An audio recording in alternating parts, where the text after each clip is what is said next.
best experience I had on a movie was The Incredible Hulk. Just because it was the beginning of the MCU. I would be riding in elevators. I mean, our office was above Marvel's offices were above a Mercedes-Benz dealership. That it was such a grassroots type of a project at that time. Hello, my name is Darrin Denlinger. I am a storyboard artist in Hollywood, and I've been doing this for 25, 26 odd years on some of the biggest movies possible. I've been very fortunate to do that. And this is Chronicles of Podcast. Hello world, Wednesday 13 here. Yes, my friends, my name's John Mahon. Hello, everybody. I'm Ronnie LeDrew. What's going on, everybody? It's Tom. And it's Jamie. Welcome to the Chronicles of Podcast. Ladies and gentlemen, this week we bring you a very special guest, our first guest of 2025. And we are setting the bar high for ourselves with this one. This week's guest is an award-winning storyboard artist working on movies like Pirates of the Caribbean, Die Hard 4, Avengers 1, 2, 3, 4, and even 5. This week's guest has helped many storytellers bring their vision to life. And this week he helps us bring our vision of a damn good podcast to life. Ladies and gents, put your hands together as we bring you the Chronicles of Darrin Denlinger. Thank you very much.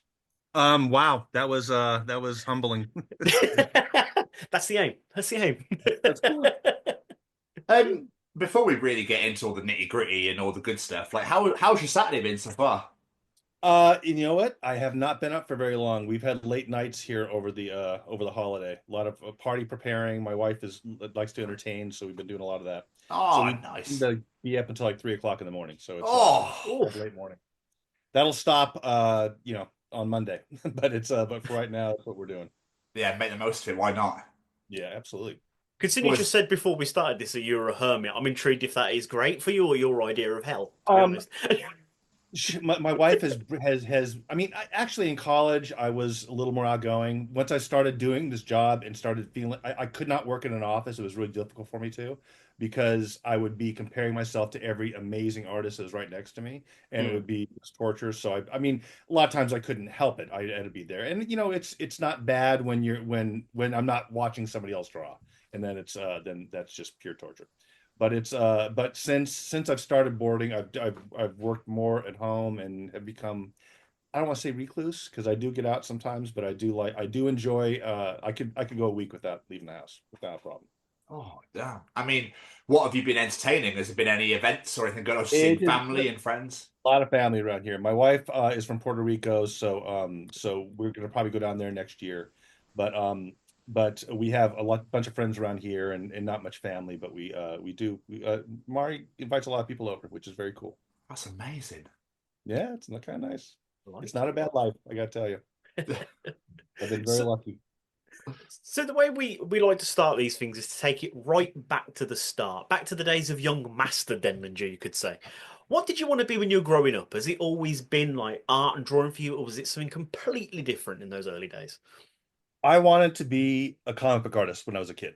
I would draw, and specifically, it was all Marvel all the time. That's all. I would draw comic book covers down to the comics code and the little icons in the upper left corner. I would love doing that. I wasn't great, but I loved. I mean, it was a solitary thing. I would have it would be 10 years old, had my little TV tray in front of the TV at Saturday nights with Carol Burnett and Bob Newhart and all that stuff, and watch it with my parents in the room. So it was and draw at the same time. So that was a really, really special memory for me. Wow, that's incredible. So where did the actual love for art come from then? Well, how did you even get started? How did you even decide to start drawing? I'm sure it was comics. I mean, I was a huge, huge Marvel fan when I was a kid. I would collect, and not to like preserve or to sell, but just collect, because I loved, it would kill me if I didn't have if the sequence of numbers was missing something. That would just drive me nuts. So I'd have to go out and search for everything that's possible. And I loved that process. And the storytelling, I mean, the comic storytelling, I thought was just amazing. But it's not something I ever really studied. So I am very fearful of the idea of teaching at some point. A lot of my peers do it, especially with all the strikes and everything that have happened over the last few years. They have their classes. They have and it's just, I realized that don't I would really have to sit for a week to try to tell somebody else how to do what I'm doing. It's always very instinctive. I read a script, I see it, and that's pretty much it. And it's gotten me by for a good chunk of years. So that's I'm not complaining with that. Yeah. And I lost track of what the initial question was. And just about just where your love of art came from generally. So obviously, and then like what actually made you pick up a pencil or a pen or a paintbrush or I don't know anything that you used to. Yep. Comics, art, and I mean comics and drawing. Garfield too. Garfield was a big thing for me. Oh, I would draw Garfield every at school every day. So that was huge. I And love that. Far Side was big too. So obviously, to go alongside of that, you're not known for working in the comic industry, it's the movie industry. So you work in. Yeah. So where did have you always been very passionate about movies? I know we pointed out your giant Blu-ray collection back there. But... Oh, if I you don't the entire room is that stuff. So it's Oh, wow. I got a little corner that looks somewhat put together. Everything else is just is utter madness. So where did the idea to put? Oh, sorry, Cameron. No. I was gonna say, go ahead. I was just going to say, so where did the idea to bring those two loves together come from? It was kind of convoluted. I loved movies as a kid as well. I mean, um, Superman the movie and Alien were like dozens of times. My dad would take me, would drive me a 40-minute drive to a theater to see Superman, I think at least 13 times. And Oh, quite in the last 10 or 11, he just dropped me off and I would go in there alone in the balcony and he'd come pick me up. But it was that scene of Christopher Reeve flying out of the Fortress of Solitude was just, I mean, pure magic to me. And the score and both those things. So I love that. That obviously was really tied to comics and that those were both very much loves. I never thought I was a particularly good artist. Um, uh, and when I was in college, actually, I started as an art major. Very first art class, my introductory art class, we had my first review, and this teacher just destroyed me. And to the point was, it's a good thing that art is not your major, is what I think he said. And that ended it. That ended art for me completely. For God, until I was in the last year of college, I storyboarded some. I went to San Diego State Film School, and it's undergrad. It wasn't a graduate program, but the films I would storyboard. I kind of they didn't have to be great, so I felt comfortable doing them, and I would storyboard like our last few films of our senior year, and that's kind of what started everything. that's not. You mentioned then a love for the original Superman. I got to ask, obviously, the new trailer for the new one dropped a couple of weeks ago. What are your thoughts? Are you excited for it, or? I mean, I've worked for James Gunn a lot. Well, I mean, I'm sorry, not a lot, just a lot for one movie. But yeah, no, I have total and complete trust in that guy's vision, and the trailer was wonderful. It looks great. I mean, just the utter audacity and courage to put crypto in there was just brilliant. I thought that was really nice. And It yeah, is. all the behind the scenes stuff. I mean, just the avalanche of characters they have in it. I'm really curious to see how that how that goes. But again, total trust in the guy. I think he's gonna knock it out of the park. Absolutely, absolutely. Like everyone went, "Who the hell are the Guardians of the Galaxy?" And now look what happened to that franchise. So, I honestly, I said, okay, that was the year that I mean, I'd been working for Marvel for quite a bit, but the year of Winter Soldier and Guardians of the Galaxy. Winter Soldier, when I was asked to work on that, best Marvel movie ever. I was so happy to be a part of this. That's great. And then 3 months later, Guardians opens, and I went, God damn it, that is just insane. That is such. It's an iconic movie from the get-go, from the first dance. The quill dance was just. I mean, I'd never seen something like that in a comics movie. And prior to it opening, I said, okay, this is the one that's going to kind of start the downfall of Marvel. It's going to be its first like not very successful movie, and yeah, I was wrong. So it was pretty amazing. And yeah, and that was all him too. That was all Gunn completely. so how did you even get into this world of storyboarding? I know you mentioned then you did some in college, but was this something you set out to do, or was it sort of a happy accident? I came up with I came from San Diego to LA with our class, our graduating class was the first one to really, as a group, come up to Los Angeles and try to make it in the. I mean, there was always individual people that would come up and do it, but most people kind of filtered out into like local TV, local filmmaking, and things like that in San Diego. But yeah, there was a good dozen of us that came up pretty much at the same time, and just tried to get whatever jobs we could up here. I was working. I bagged groceries to get myself through college, um, and then on a military base in on Camp Pendleton military base. My dad was a Marine, and the last year I decided I got to do something that is somewhat in the film industry, and I got a job at the San Diego Film Commission.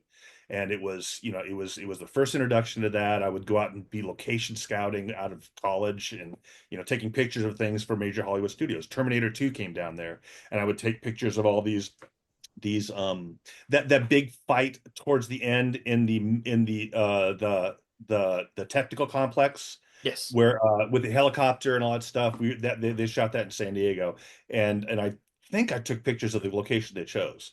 But it was just weird. I mean, to go from doing your 16 millimeter film productions at school to actually being able to see what movie making is kind of like around here. I mean, it's pre-production, so I didn't get a chance to see a whole lot. But we had I'm gonna go all over the place here. We had Go for a class in college where it was a production design class where the entire class was go out and find a professional production designer and tail him or her as much as possible and write a thesis paper on it.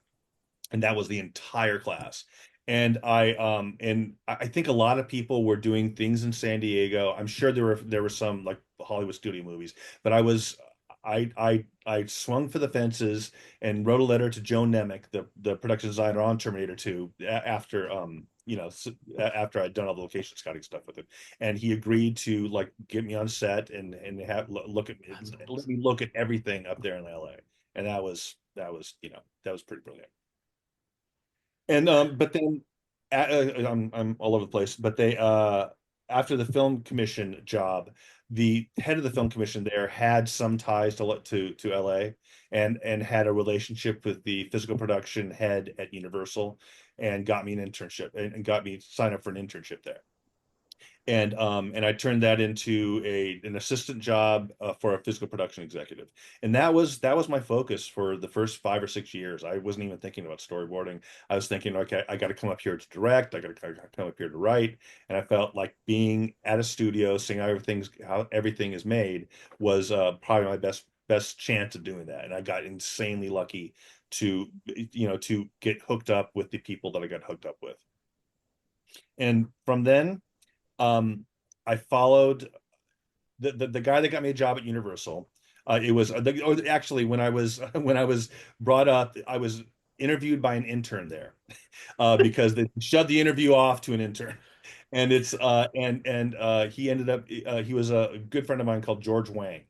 And he did a movie. He directed a movie called Swimming with Sharks. I don't know if any of you are familiar with that, but it's a skewering of Hollywood, and it's about an assistant that takes his production executive boss hostage, and tortures him because of all the torturing that he had been done for the last few years.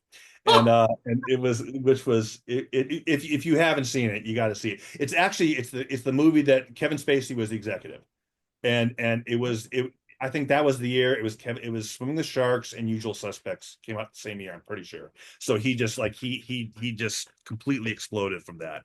And that was a bigger role for him. I mean, that was a bigger, like, he was basically the star of, well, I guess he was the star of Usual Suspects, but that was more of an ensemble. Um anyway, the intern George Wang brought me in, and then I followed him for like 3 years. He went from interning to being the assistant of head of production at Universal. I was an assistant to one of the production executives there, and then when he left to go to work in creative production at Sony, when they were making when they were doing Last Action Hero and a lot of these big action movies, and put me in his place as the assistant to the head of physical production at Universal. And then when he left his job at Sony, he put me into that job too. And that job was quintessential 90s Hollywood stuff. I mean, it was like the era of, do you remember Heidi Fleiss? The Hollywood Madam Heidi Fleiss? No. The name sounds really It was a familiar. huge scandal, and in Sony Pictures, the executives of Sony Pictures, that was all kind of embroiled in the whole thing.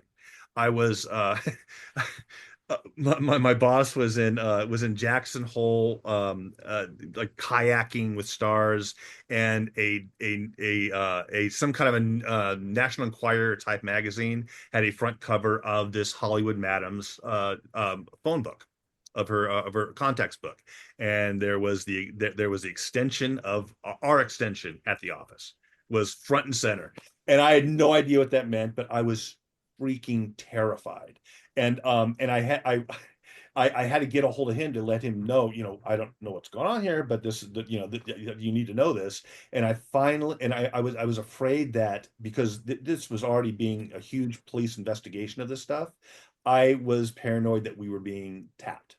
So I went down to a 7-Eleven close to the studio and put a ton of quarters in the payphone to get a hold of my boss in Jacksonville.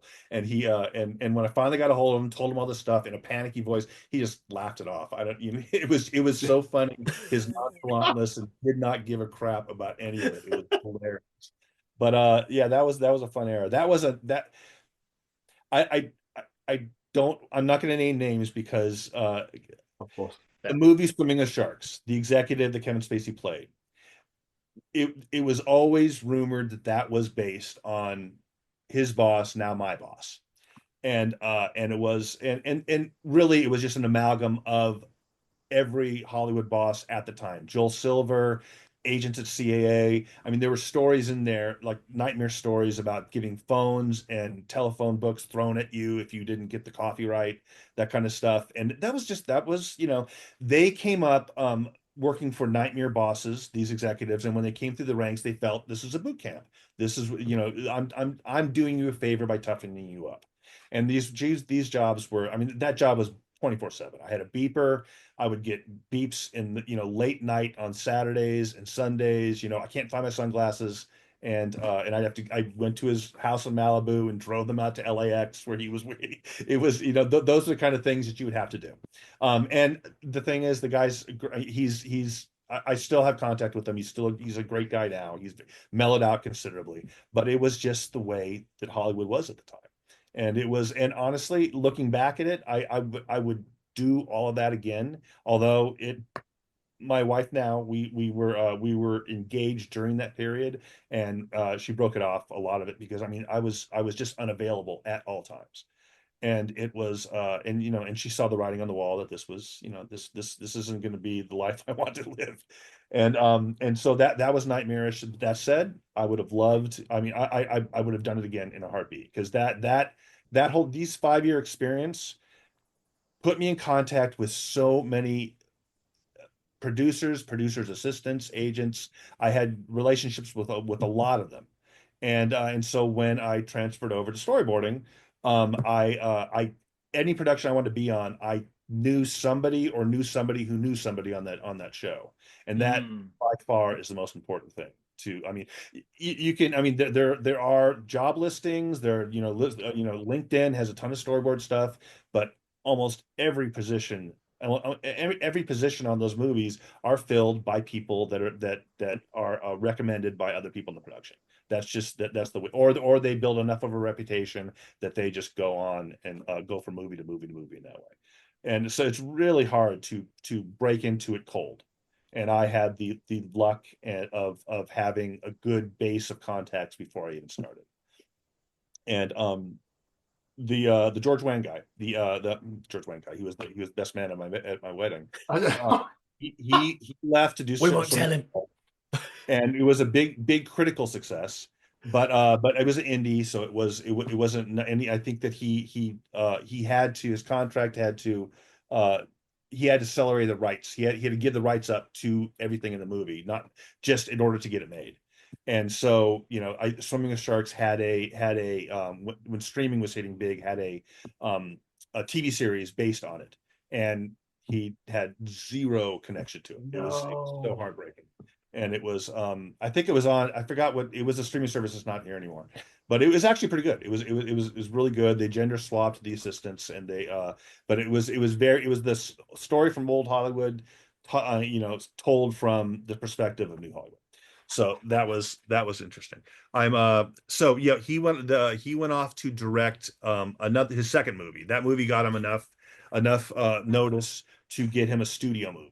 And it was at Universal Studios, which was our old oh yeah, it was Universal Studios. And it was called Trojan War. And it was there was a good time where there was always competing movies like Armageddon and Deep Impact and Ants and Bugs Life. They were all these really similar movies that were rushing to release first, so they could drown out the other one.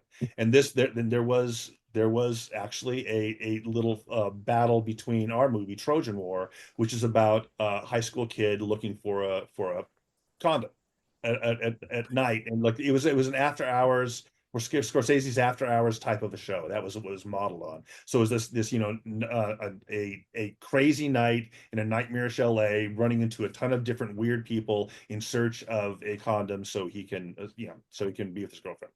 And there was a similar movie about that exact same thing that was in production at the same time. But anyway, he got that and asked me if I wanted to do something on it, and I said I wanted to storyboard. And that was basically the beginning of me shifting over to that. And I boarded for him. He had an Oscar-winning director of photography on this tiny, teen sex comedy. Dean Semler, who won the Oscar for Dance with the Wolves, an amazing guy, Aussie guy, and he was going off to direct his first movie after Trojan War, and had me come along to storyboard that. So it just kind of snowballed and snowballed and snowballed. It went on from that situation. Man, I feel like I've been talking like crazy. I'm sorry, guys. No, you're good. We like this. That's what we like. Okay. Yeah, it's great. Okay. Do you remember what I said before, though, about people that say they don't talk and then constantly talk? I told you, didn't I've been thinking about that for my entire range here. I got to correct myself. That wasn't my start in storyboarding, professional storyboarding. I was after I left the Hollywood executive that was, the nightmare job. I temped for like 2 or 3 years. My wife and I were both temping. She was in the creative department, over the creative executives over at Fox, and was, didn't have a great experience there. So we were both temping, trying to find our way. And I happened to and during temping, I was kind of trying to get my feet, saying, I should try this boarding thing. And I would send like these horrible sample packs to storyboard agencies here, Famous Frames and Storyboard Inc., and rejected out of hand for the most part. One agent decided to give me a chance, and so, because all of his people were working, and so what they do is they would bring you on for one project, and you wouldn't be picked up by the agency, but this would be like a test. And I got a 1 day gig for the old Superman show, Lois and Clark. it? and Amazing. and I was on set on a golf course, drawing a golf cart, drawing like all day on that set, and they loved it. All the storyboards are great, everything was wonderful. I said, okay, this is the beginning. And the next day, the producer called the agent at Famous Frames, and they had to negotiate a kill fee because the boards were unusable, and they didn't want to pay the rate because they didn't get what they asked for. And the agency had to, and they had to pay basically, a fraction of the amount of what the rate would have been, just to kind of, end this deal and make sure there's no hearts. But it was apparently, as much as everybody loved it the producers and the director loved it on set, it it was bull. And that is and they it was very funny. So that and the teacher killing my early career, early education as an art major was those things were heavy blows. And That's backwards, so backwards. You guys making Well, it? Oh, you like it? They're not going to use it. yeah, no, that's that you know that happens a lot, and it fosters a very untrusting attitude about, oh, never. I mean, and I'm an insecure guy to begin with, and so I'm always saying, yeah, they don't really mean that. I mean, I'm still constantly feel like after a job, this is the last job, I'm never gonna get hired again. And I've been doing this for freaking almost 30 years. Boarding alone. I mean, I've been in Hollywood since 1990s, early 1990s. So yeah, it's been a long haul, but I feel like it's going to end, at any moment. Once they figure out that I'm, imposter syndrome and I don't know what I'm doing and I don't know why I keep getting hired because because I I look at other people's art and say, oh my God, this is not even close. So I mean, the thing is, you haven't. I don't know if you guys have seen any of my stuff. I mean, I'm okay. And if I spend a lot of time, I can do a halfway decent panel.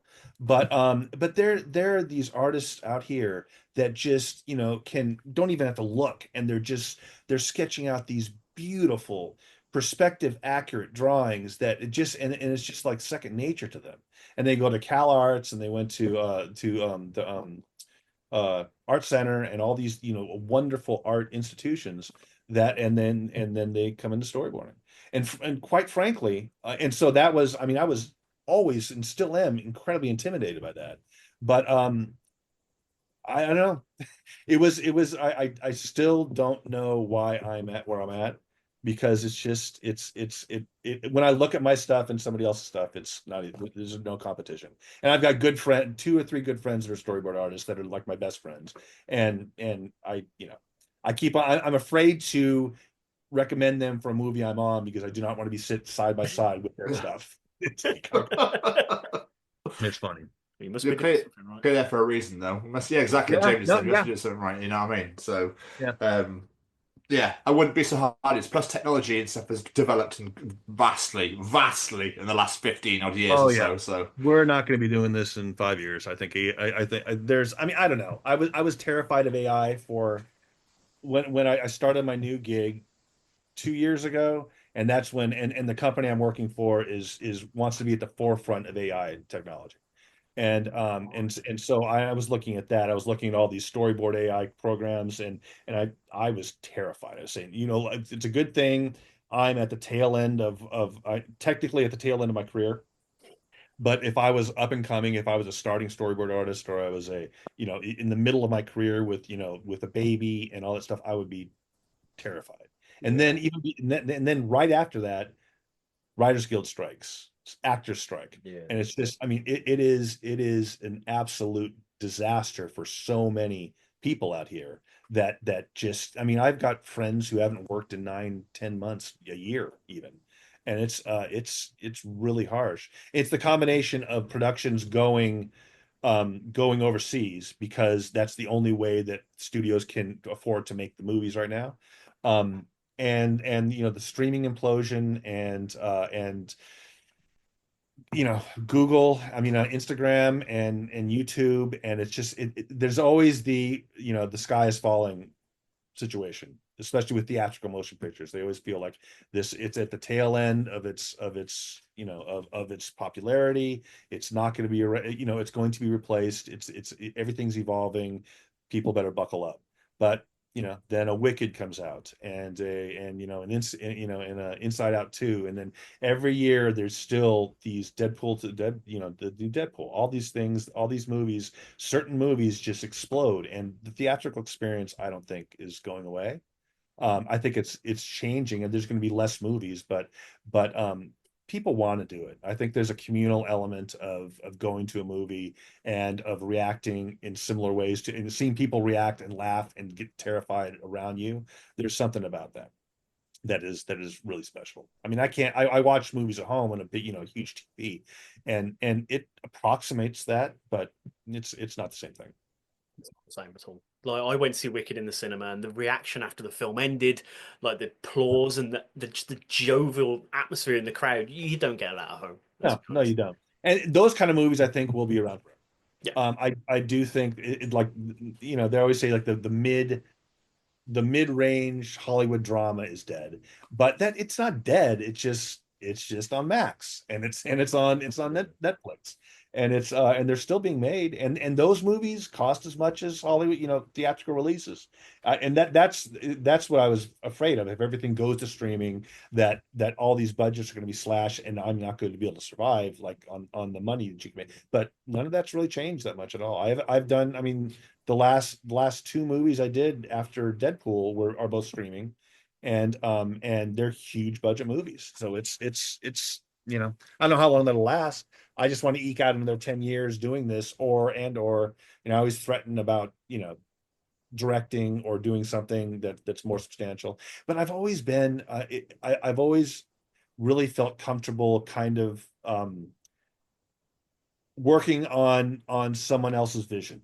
And I think that is what you really have to enjoy and be comfortable with doing this job. Um, and that's always, I've always really liked hitting those marks and um, being able to do that, being able to like get inside someone else's head and produce something that's exactly what I was looking for. That's the idea that I did not that I didn't articulate, but that pitch is fantastic. So it's that's always a great thing. But I think that if things keep going the way they're going, and what I'm working at a company as an in-house board artist now. So it's once that contract is up, I'm hoping that it gets renewed, but it may not, and I may be thrown back out there into the wild, and we'll see how things go then. But if the actual freelance world keeps going the way it is, it's not going to be tenable for board artists to continue doing what they're doing. I mean, I think all of advertising and most commercials are heavily use AI in their boarding process. So I don't, it hasn't filtered over to features yet, but they want it to. I don't think it ever will in a certain, I think directors don't, as much as the prospect of, we can give you 1,000 options for this and 1,000 options for that, and you can choose from it, so many great things that we can choose from. I found that directors don't really, I mean, that's not what they're looking for. They're looking to find someone who thinks like them, who can deliver the ideas that will fit in their shoebox. And I don't think that's going to change. Okay. Number one, they don't have time to look at 1,000 options. I mean, they're being pulled apart by a million different departments, phone calls, meetings all day long. They gotta have somebody to keep the ship, keep the train moving. Absolutely. Before we talk more about like the projects you've been involved in, I did want to learn a bit more about storyboarding and what it is really, because people might be listening to this that aren't really aware. How exactly would you describe storyboarding? What is storyboarding? That's a darn fine question. I mean, there are different ways of. I mean, there are different ways that we're used.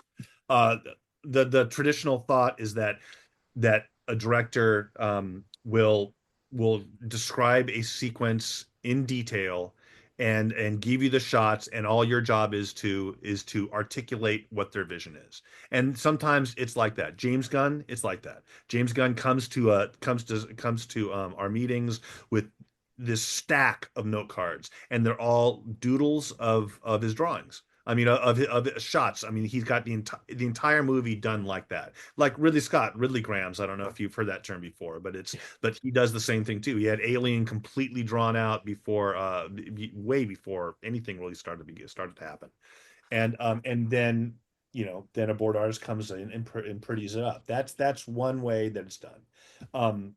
But usually it's getting inside a director's head, being able to think like them, and to we have a car a car chase where the car crashes into a train type of a thing, and there are a million different ways to approach that.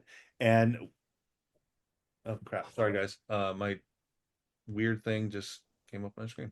A million different ways to approach that, and your job is to find the way that they're looking for.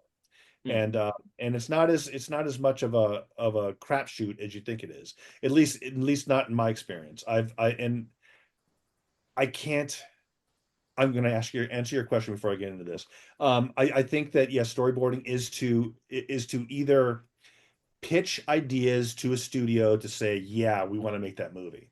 And you'll do like presentation boards, and a director will go in and have this is my vision of what I want to do to the movie. And often you'll do pitch boards for a director, and that is not like paid by studio; they're paying out of pocket, and going in to help them get the job. That's the funnest part. Well, I mean that, and then the development area where the script is not finalized, or a lot of times the scripts don't really um, skimp on the action sequences, or the sequences or the really visual heavy sequences, and just kind of leave it to the way that the concept designers and the stunt guys and visual effects are going to articulate it and visualize it. So they'll leave that stuff very vague, and then a storyboard artist will go in there with the director. They'll pitch ideas, like pitch beat ideas, and that is where I've lived most of my career. And it's great because you kind of are directing without having to deal with all the politics of directing, and dealing with having to articulate to actors what you want them to do. I mean, you are creating the movie on your own, in my office at home. And especially with animatics, which haven't been a thing for with it was studios were very resistant to it, and producers were very resistant to it, because they felt, okay, we get the storyboards and we're going to take it to previs, which was always that like AI was going to be the storyboard killer. And as of like 2000, they started doing this stuff, I think. So, something that really intrigues me on roles like yours, do you get brought on to do a whole project, or is it just like a few scenes per team? Like, how does it work in that sense? Quite often you're brought on to deal with a particular action scene, or there's two or three sequences that the producer deems that there's going to be a lot of stunts here, a lot of visual effects here. We need to. That's what it was. The other job of a storyboard artist is to articulate the director's vision to everyone else on the crew. So Yes. so when you get on set, and they have a visual of what the director wants, and stunts know, what particular things they're going to have to do. Production design knows that we're going to see this section of this set and not all this stuff over here, so we don't have to spend any money dealing with any of that. And so that is the most functional version of the version for storyboards. And that is quite often that's probably the most common reason that board artists are brought on. I have thankfully not. I mean, I've thankfully been able to get into the more pitching ideas and creative element of general element of that stuff, and that's been my career at Marvel, and my career on the Fast and Furious movies. It's always been being brought on early, before everything is really formed, and being able to pipe in with creative ideas that help move things along, move the writing along, move the directing along.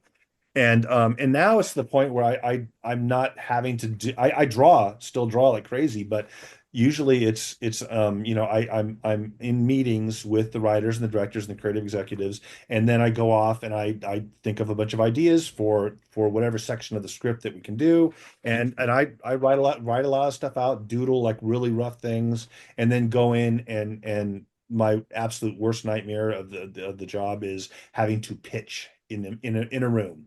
And there are people that are really good at that, and they will and the Avengers movie I'm on right now, the Disney board artist that is like heading the stuff up there, he's utterly brilliant with it. He acts out everything, and that's the way animation is. He came from animation, where you're in a room, you act energetically, and very entertainingly act out a sequence, that we're gonna do this, and then Human Torch is gonna go, do all these cool things and melt this window, and he'll take you through the entire sequence, and then everyone says, yeah, that's freaking awesome. Now, go off and draw that. But doing what you do, are you given much creative freedom, or is it like the director wants this, or is it here's a few notes, do what you can? It depends on who you work for. The Russo brothers, I was lucky to start with them on their first movies at Marvel, and have done virtually everything else with them. And so we have a shorthand, and yes, you're given, you're brought on. We have these characters.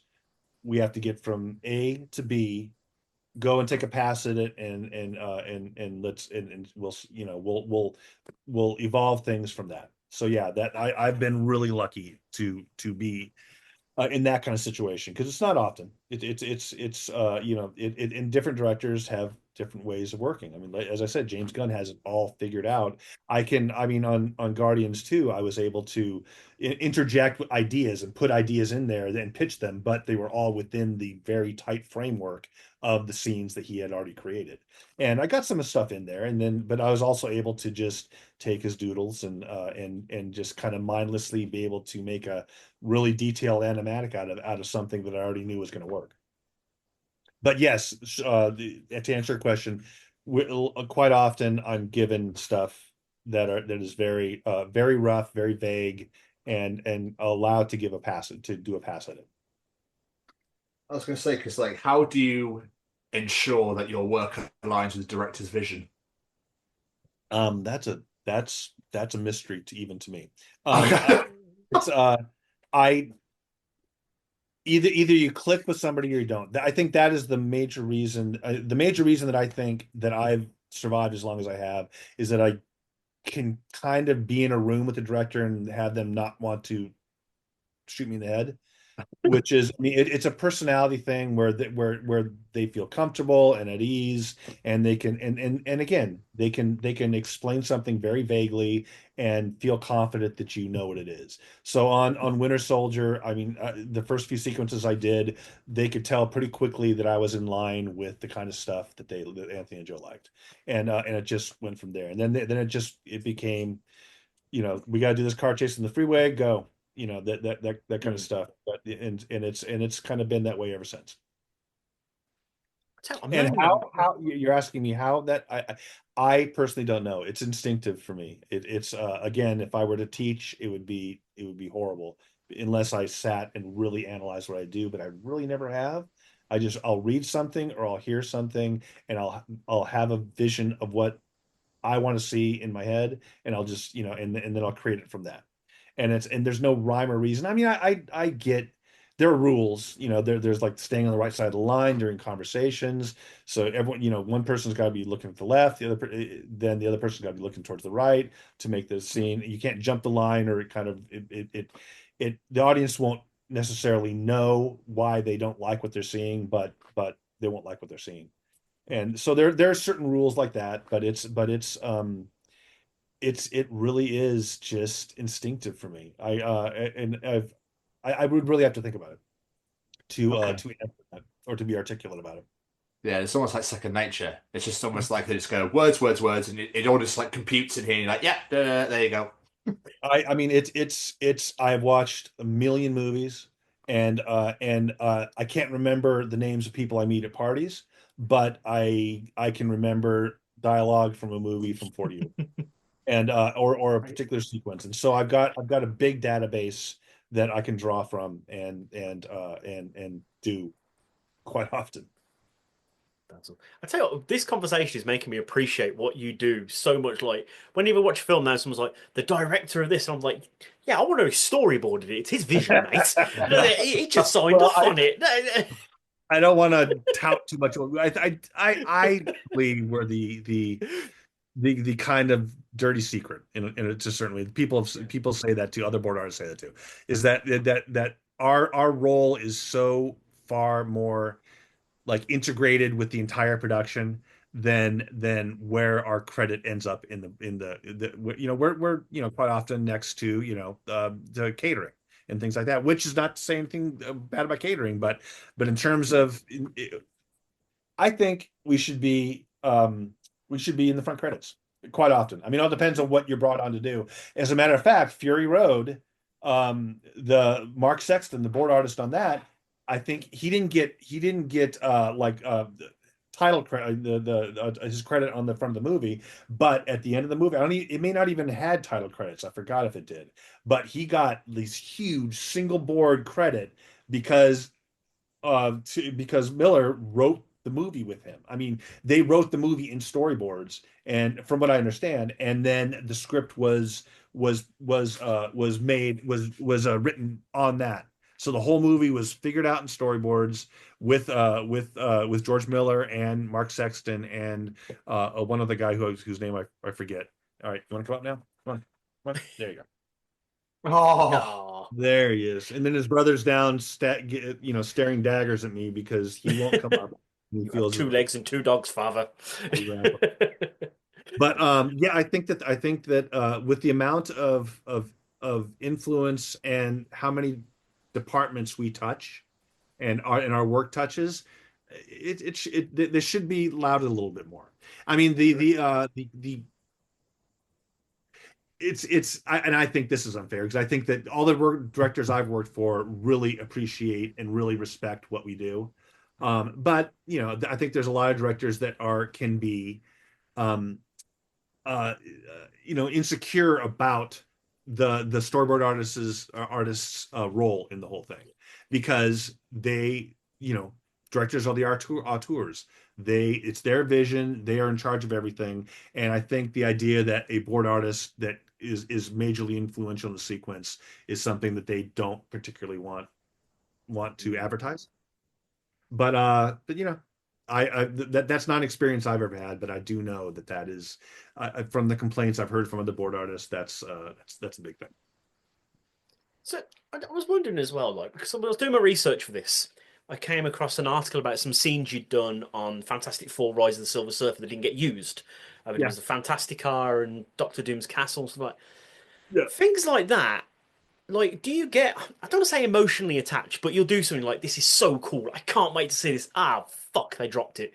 Like, do you have that sort of thing, or is it another day at the office? Yeah. Yeah, it doesn't bug me.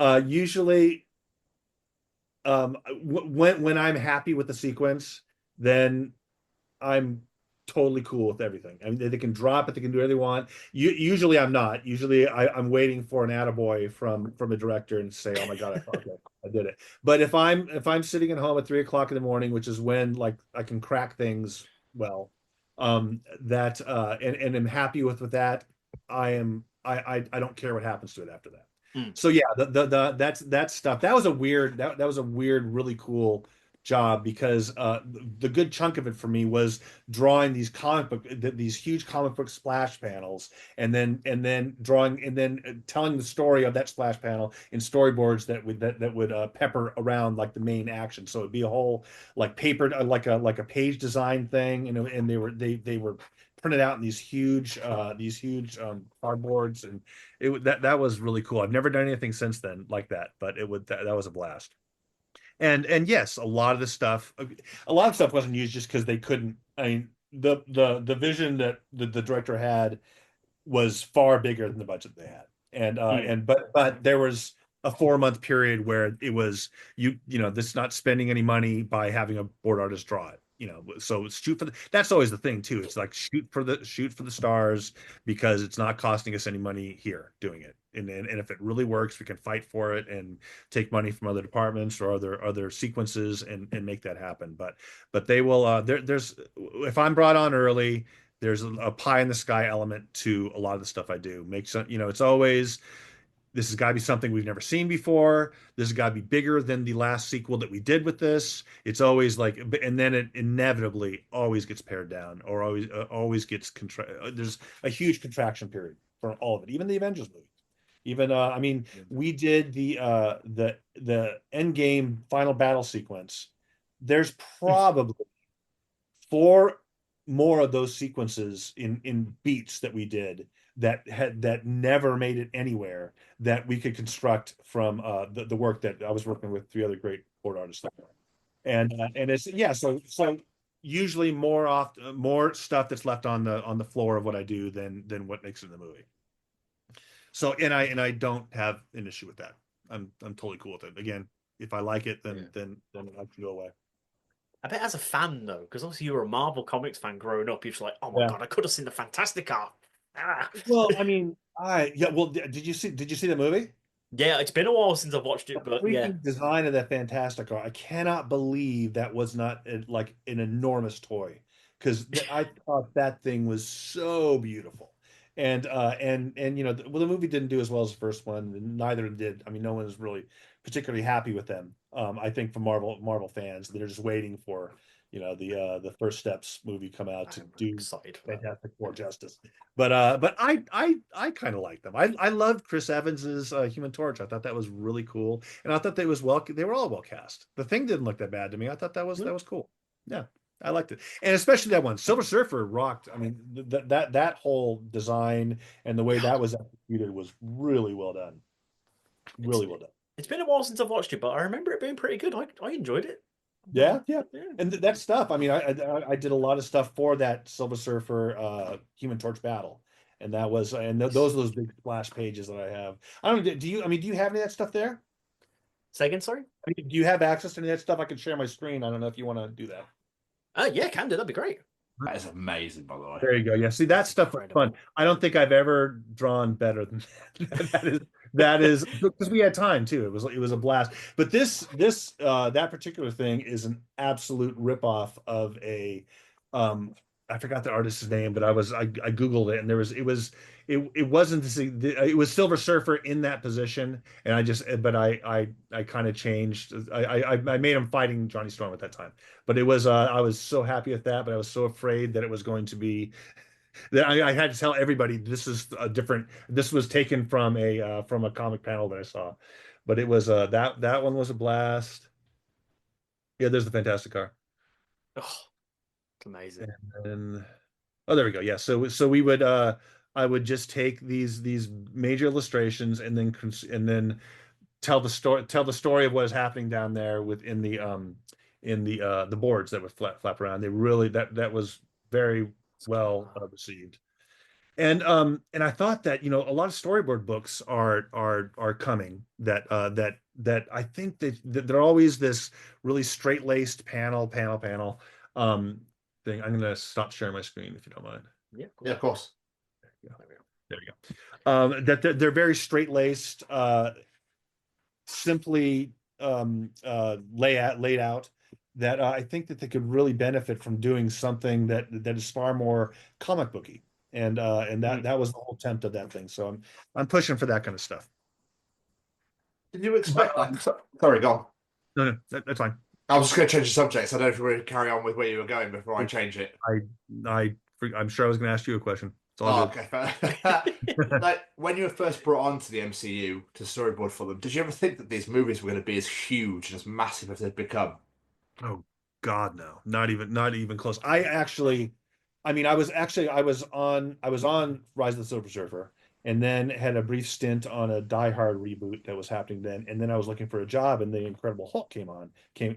A friend of mine was going to do it, couldn't do it, and I knew the writer on it, so I got myself in there just as a job. I wasn't particularly excited about it because I know Hulk was never my favorite character, and I felt like this is it's going to be okay. And then they were doing Iron Man at the same time. But we were shooting for. I know we were the second to shoot. Iron Man was first to shoot. The summer I was up in Toronto working on Incredible Hulk, and it was a great experience, but I just didn't expect much from it. They debuted the trailer for Iron Man, and that summer is when the summer that we saw the trailer for Iron Man was the summer of Transformers, and I said this. I don't. They're doing all of this stuff probably more elaborately in Transformers. I don't know how this works. I don't know how this is going to be anything. And yeah, no, I had no idea it was going to blow up. And even after 2 or 3 movies, I still didn't realize. I mean, I don't think anyone could. I doubt Kevin Feige even really was confident that this was going to work as well as it worked. But yeah, it was so the right place at the right time, and I do feel like someone is watching over me, because I mean, if I if I told that 10-year-old kid that was sitting in front of the TV watching the Carol Burnett show and drawing comic book covers that this is what you'd be doing, as a career, it would, that would floor him. It was almost like you manifested it, Darren, when you were a child. Hey, there feels like there's something going on. I want to believe in that kind of stuff, and I do feel like it's I've had a really blessed career in the sense that I have not had major stretches of not working. I became a storyboard board artist at Agbo Pictures, at Agbo Entertainment, the Joe Russo's company, Joe and Anthony Russo's company, right when the strikes hit, and I had a contract for 2 years, option for a third. Went through all those, didn't really board through them. I mean, my whole intent of getting a part of the company, being a part of the company, is that it was a production company that had a story department, that had, that they had creative executives that were pitching movies to studios. And I felt like, okay, if I'm ever going to move on beyond boarding, this is the best opportunity to do that. And I, I never would have thought that I'd be like progressing the way I progressed. And I still feel like I'm, 20, 30 years old, but I'm not, I mean, if I could technically like stop doing this in 5 years, if I wanted to. I don't have any intent to, but it's amazing that this has continued the way it has. And the MCU is such an enormous part of it. That and Fast and Furious movies.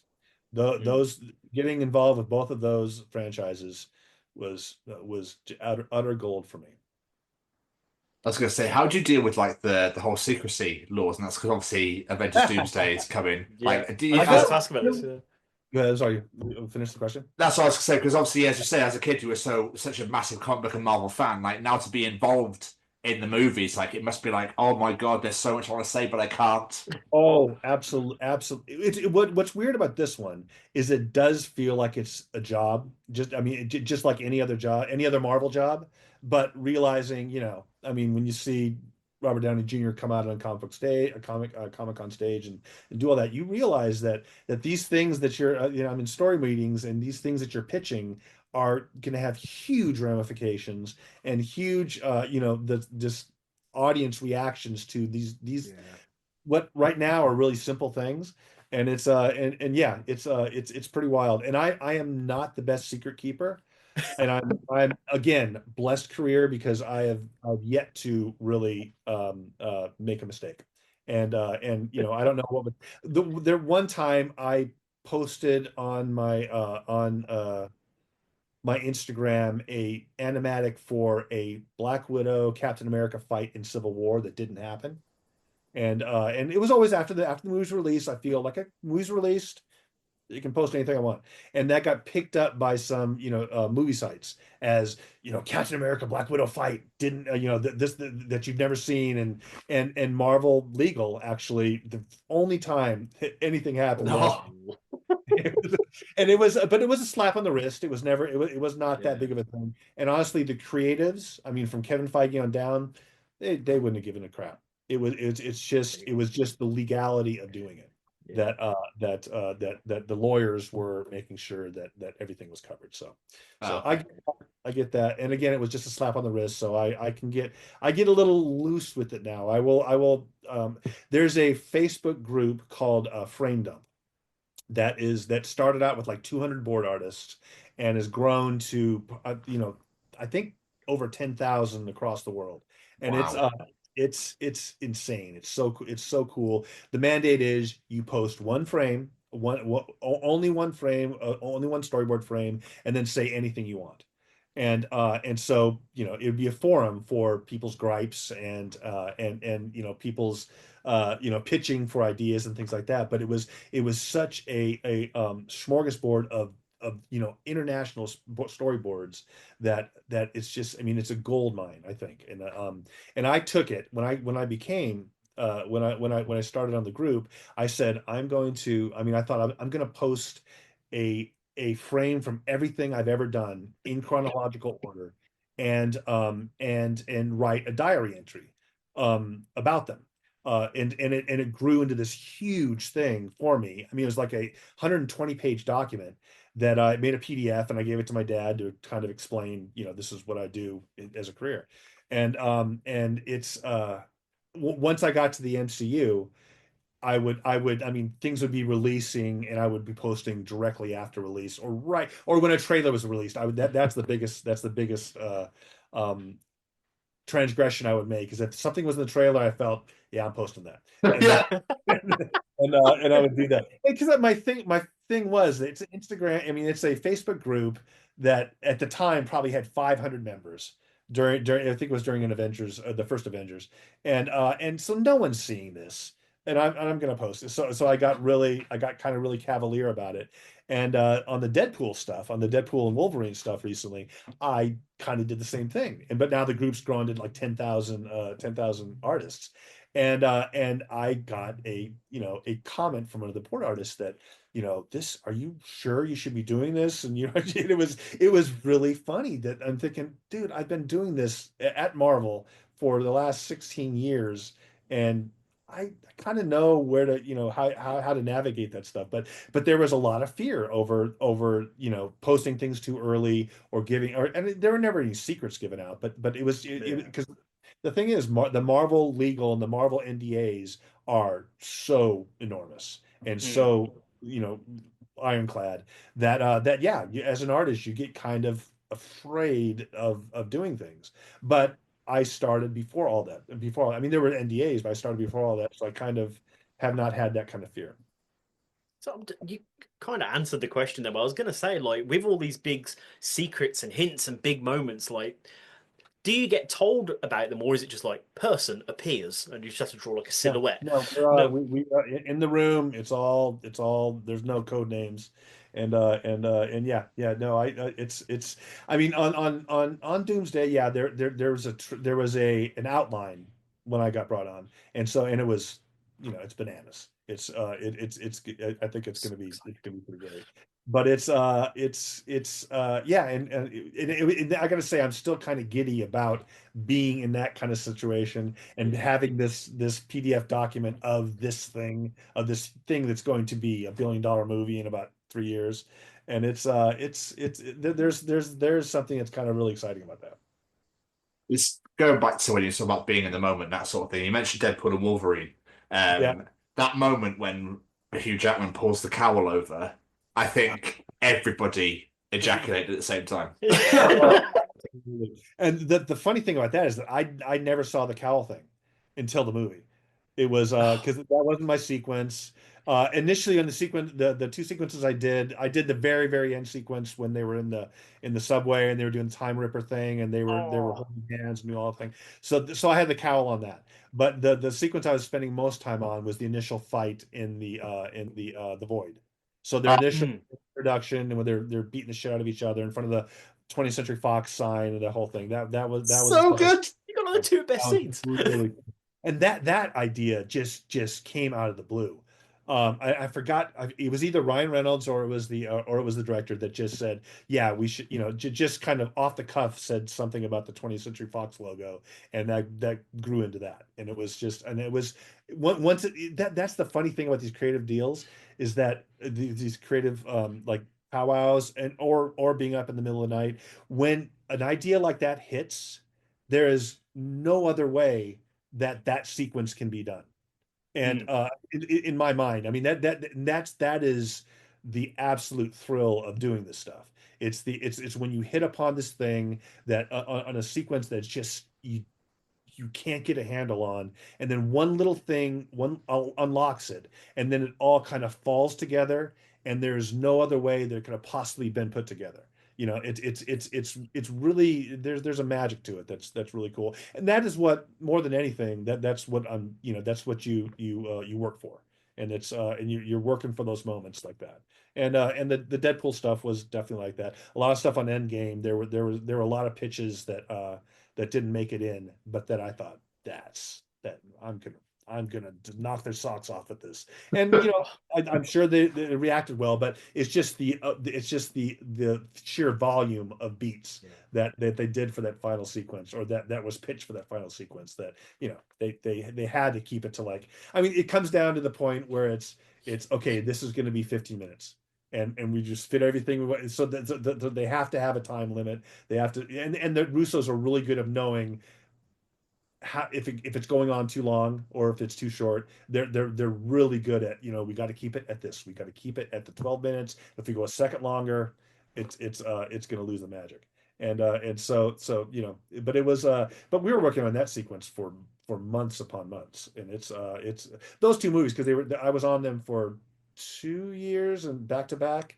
And then there's some reshoot stuff that I did too. So there was a long time, and the majority of that was spent on the New York stuff at the beginning. I mean, are you guys really familiar with the Man, movies? Endgame, I cried 5 times in the cinema of that film. I'm I very am familiar. sorry. Yeah. People like Infinity War. There's game that end was so, Oh, that end, and then the reuniting of Stark and Tom Holland was yeah. just beautiful. That said, though, the Tom Holland turning to dust in Infinity War was tragic beyond belief. That was amazing. And Yeah. I think that, I'm pretty sure that line was his. Pretty sure the "I don't want to go" was Tom Holland's. But so a lot of that magic stuff happens on set, especially with Robert Downey Jr.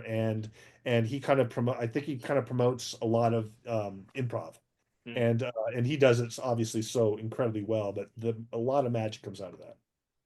I don't even know if "I Am Iron Man" was the initial plan. I don't think that was the initial plan. I think Really? Beautiful though. I think Beautiful. again, that's one of those situations where there's no other line that he could say. This is the only line that's possible that he could say. This is it. And I think that came up on set. And Incredible. Oh, another one, I oh, didn't work on Ragnarok, but the "he's a friend from work" thing. yes. Uh, that from what I understand was a pitch from one of the heads of department's kids that were on set, and said, "You should Really? do this." And again, that there's no other line that would work there. That is utter perfection. That was the best thing ever. Oh, it's incredible. But obviously, we've talked about these amazing, successful movies you've worked on. But there's Yeah. obviously a flip side to that, in the sense of, I saw you worked on the new Blade movie, and obviously that's been shelved. We don't know what's going on with that. I don't How many know. of those projects is there you've worked on that just never saw the light of day in the end? Um, that's probably the most prominent. I do have hope that that's going to be done. I don't know if it's going to be done in the way that we were doing it, but because I mean that was 3 directors ago and 4 or 5 writers ago. So I don't know. It's weird. I got to say that's a weird one, that because they really, when they say they're going to do something, the whole Kevin Feige world over there, it gets done. Mm. I think there are very few, like, things unraveling, and that's the biggest one that I've seen that has been problematic, and I really can't tell why. It's so weird. I mean, I'm amazed that they were able to make fun of it in Deadpool. I mean, Yeah. that was that I'm number one. I was amazed that was allowed, and it was great. It was another one of those great moments, man. I mean, to the point where I thought, okay, maybe they are going to shelve this and they're going to go back to Wesley Snipes. They're going to do something with him. But who knows what the future of that is? But I mean, he was so well received in Deadpool. I am sure there's talks about something. Yeah, 'cause we with the multiverse. The multiverse. I mean, anything. I mean, thankfully, I think it's ending. I think they're trying to give it a definitive end, and it should. I mean, it when it started, it was like, oh my God, we can see, alternate versions of all these things, and it was incredibly exciting. And then it kind of started to dilute things because no one's ever really gone, and there's always a way to bring people back, and it loses a lot of emotional impact. And I think, and it's so crossed over to so many different forms of entertainment. And DC. Well, the funny thing is, I think that the whole Infinity, the Crisis on whatever the DC version of it. They Yes. feel like they're kind of similar. I Mm. mean, in terms of how they're dealing with the multiverse, in the comics. And so, I mean, but I don't know much. I've never really read much DC, so I don't know that story other than the animated movies that I watch occasionally. Um, so it's a really compelling way of mode of storytelling that I thought was really, and in spite in No Way Home, I thought that that was a great way of making it incredibly emotional and work really well. And people complain about the fact that it feels like it's nostalgia, it's just nostalgia bait, and but there was a lot of emotional impact for them for Garfield and Maguire to be there. Yeah. I think that the scene on the roof when they're telling him about yeah I had an Aunt May and I had a, I had in the similar experiences. I thought that was really really well done. And you can't do that stuff without without what the multiverse that people are complaining about. But it has to have an end, Yeah. and I think that it will at one point. We'll see. I know a lot of people complain about it. I enjoy it. Who cares if it's nostalgia bait? No, Yeah. nostalgia bait. Like we all love it. It makes us smile. Well, Isn't that what cinema's supposed to do? Make you smile. your initial question about whether about things that haven't been made. Oh yeah, that's what I was saying.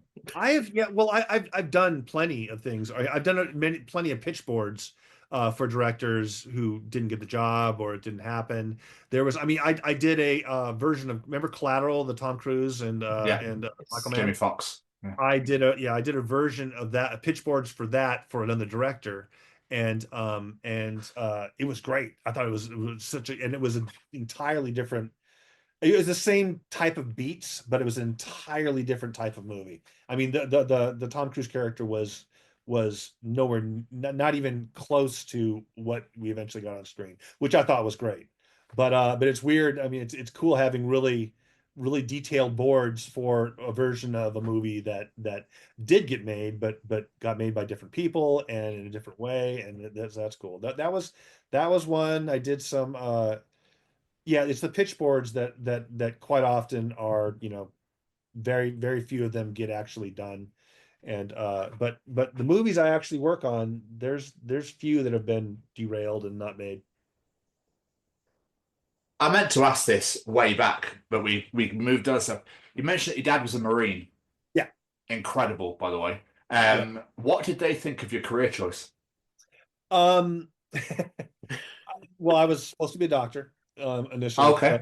When I was 12 years old, and then saw a footage of a surgery and no fucking way am I doing that. There's no way I could do that in my life. I was a really I I started I was a really great student. I was a valedictorian in high school, but that didn't start until like the beginning of high school. I was not a particularly great student before that. Um, I don't, and that's just I don't think that they really thought that it could be a viable career, but but he was incredibly supportive of it and did not put any kind of roadblocks in front of it at all. I mean, because also it helped that during the time that I was getting interested in it, I was getting straight A's in school and I was doing well, and I got to college, and so there was very little to complain about. But and then they moved away and the whole film career thing started in earnest, and you know they didn't have to see it every day, so they were supportive. They didn't they did, but skeptical. I mean, I wish my mom passed in 2008, and we were very much in tune in terms of terms of the things that we liked, and as much as I love Marvel comics, I mean my biggest love is horror, and so I was introduced to Stephen King from my mom's book, stealing her books stealing Sam's Lot off her bedside, and reading that and not sleeping for a long time. We lived next to a golf course, so there was this. So you'd look out, there'd be mist over the golf course at night, and you'd see things, and I'd see things in there, and it was just it was. I mean, it was terrifying, but just so great. I have great memories of that stuff. Yes, they were supportive. And by the time that it really sunk in what I was doing well. So that was fine. And you got to do House of a Thousand Corpses. I did the whole I Rob was Zombie. Nah. There's a bucket list element to it all. And that was working with him definitely was when it was on reshoot, so I wasn't on the main shoot at all, but they reshot the entire ending, so I was involved with that, so that was cool. And the other one though is, I mean, Salem's Lot, favorite book, and I just yeah. lobbied to get on the new reboot of Salem's Lot, the Gary Doberman one that premiered on Max, and so that was the holy grail for me to be able to work on that and to be as involved in that as I was, and it was because the Gary Doberman had the love for the material that I did, and really, and he brought back, I mean, I don't know if you're familiar with the book or the movies, but he brought back scenes or did scenes that the first two incarnations did not do, that were the cornerstone of the book for me, and they were for him too. So it felt there was this kismet between us, and it was that was a really great experience. And I was so bummed that it just took forever for it to get to released. And I honestly thought, because it was in the middle of that period where Warner's were shelving movies that already were shot and ready to go. Like Batgirl was a big, there's a Looney Tunes thing that was like that. And I thought, this has taken years for this to, find a release window, and it's gone. It's not gonna be made. So I was very happy to see it released. It needed to be another 2 hours longer. And that there was a reason it was a miniseries, or it was two miniseries, because it's just, there's too much story in there for it to really not feel rushed, and it did feel rushed. I'm sure that it felt for him too. But that said, it was a blast. It was a blast to see, because I was in sequences all through that and Dungeons and Dragons were the two that I was just in lockstep with the directors, touched every sequence, and was just, it was just an amazing pitch process. Everything I did that seemed like they liked, and it was a beautiful work experience. And I think that Dungeons and Dragons is criminally underrated. I think it's a great movie, and those two guys are just fantastic directors and writers. yet to see Dungeons and Dragons, but I've heard really good Oh, things what about it. I need to watch it. you will love it. I mean, I knew nothing about Dungeons and Dragons, and well, I mean, I knew it existed. I knew, the board game, but I never played it. Didn't know anything about it, and they did. It was a college thing for them, and it brought me into that world. But it wasn't. It was so Princess Bride, and yeah, I think Princess Bride is the biggest touchstone for it in terms of tone, in terms of the storytelling. And it's a special movie. You should definitely watch Yeah, it. I do need to watch it. But Yeah. also, we spoke a lot about storyboarding, but in recent years, you've worked on animatics as well. Yep. So, what exactly is the difference of animatics and storyboarding? Well, animatic are animated storyboards. So and I've always approached storyboarding that way. I draw way too many panels for a particular shot, just because I want to see the character I mean, usually it's this angle, you have a character here, you have a character there. It doesn't matter if they go off camera, if they do something else. All you need to do is show what kind of how much of the set's being shown, what the blocking is right there, and that's pretty much all you do. But I needed to see the scene play out. I want to look at storyboards and see the story played out, and that a lot of times you're not asked to do that, or you don't need to do that. But animatics were the way for, that was the perfect way of doing that. And I was allowed the time at Marvel to do 60 panels for a tracking shot in Iron Man 3, on the stewardess going through the Air Force One plane. And Yes. God, I don't even know if they chopped that up, but it was initially looked at as a oneer that would show the entire geography of the plane, and she would take you through the whole thing. And it ended up being, I think it was like 70 panels, and it was like fully animated. I mean, it was an little animated movie. And you could play with sound, you could play with all the elements of filmmaking, acting even. I mean, you would pose out the characters and let them act. And that is the dream. And that was, honestly, that was the ability to actually truly direct and not have to deal with people.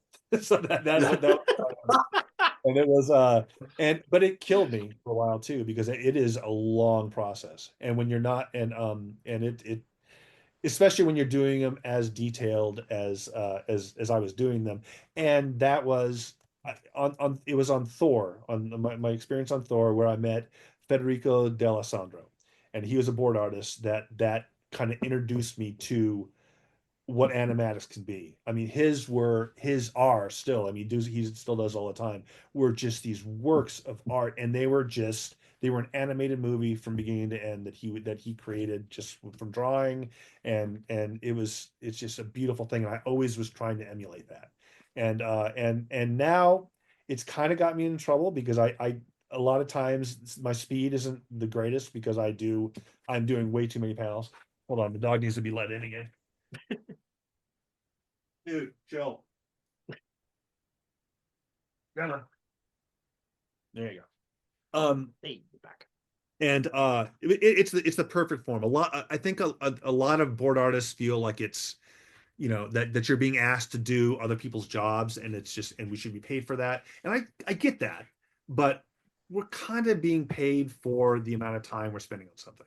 It's not that, I mean, it's not like you're, well, maybe I'm short selling it, but it's not that you're doing other people, you're bringing to the table more skills than just, drawing and putting together a sequence. But I just love doing it. That's the only way I ever want to present anything now. But it's not as prominent in the stuff I'm doing anymore, at Agbo, and it's just because of the speed thing, and you really need to get things going. Yeah. But long story short, yeah, that was when I was doing that at Marvel as prominently as I was, that was the apex mountain for me. Amazing.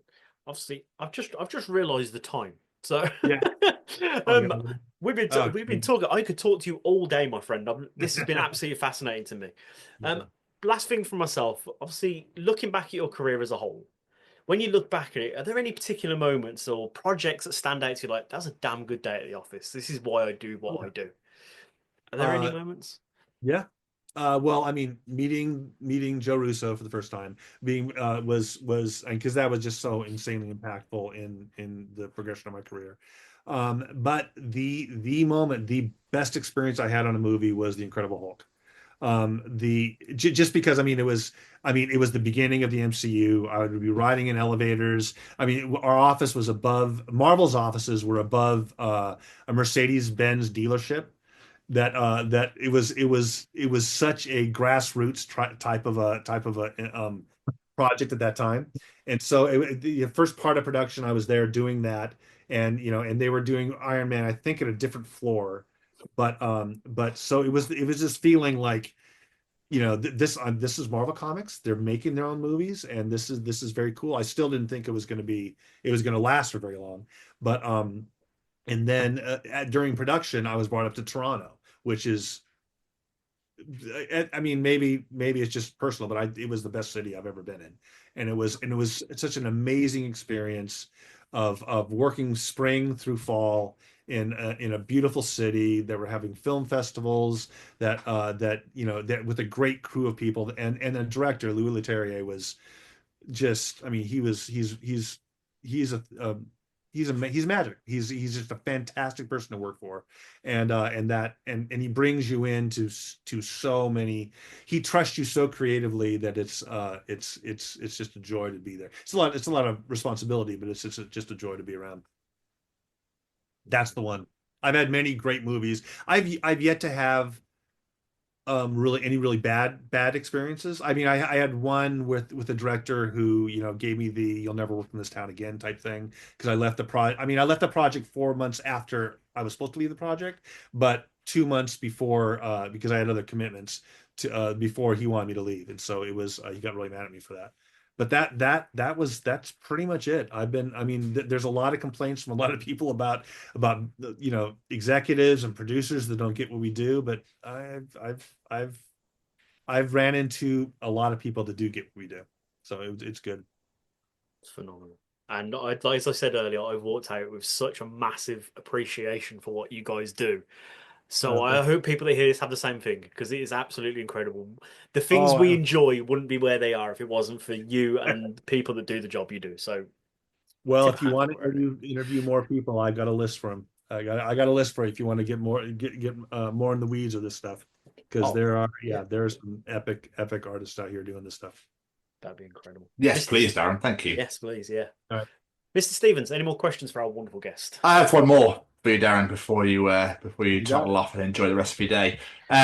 When you first started this journey, sat with your TV tray, watching TV, drawing your Marvel comics in, did you ever think this is where you would be today? No, not even close. No, it was even in college. I wasn't. I mean, I wasn't confident. I knew that I wanted to, work on Hollywood movies. I knew that was a thing, but I didn't know how to get there. And I didn't think that was going to be a thing. High school, definitely not. I was taking art. I had a good art instructor at high school that kind of really encouraged me, but no, it was never formed. Definitely not when I was a kid. I was living on a military base, and I just I never thought that far ahead. But there was I am a warrior, so there was like, I don't know what I'm gonna do. There was that. Once I started thinking about things seriously, then it was like, yeah, what can I possibly do? And it did feel like that I fell into a lot of the stuff. Well, long may it rain, long may you carry on until you can no more, shall we say? I have every intention to. Darren, any plugs, social medias, websites? Where can people find all about you out in the world? I've got an Instagram, but again, it's mostly personal. I mean, I've got all my animatics and boards on that thing, so I guess that's something. What's funny is I'll send it to you because I don't even know what my handle is. That's it. I'm active on Instagram, but that's the other stuff is family, FaceTime, Facebook type stuff. But it's that's for us. Incredible. Darren, thank you. Seriously though, thank you so much for your time. You've been getting this planned for months and months. So it means the world that you came and sat and chatted to us. So thank you so much. It's been an absolute pleasure.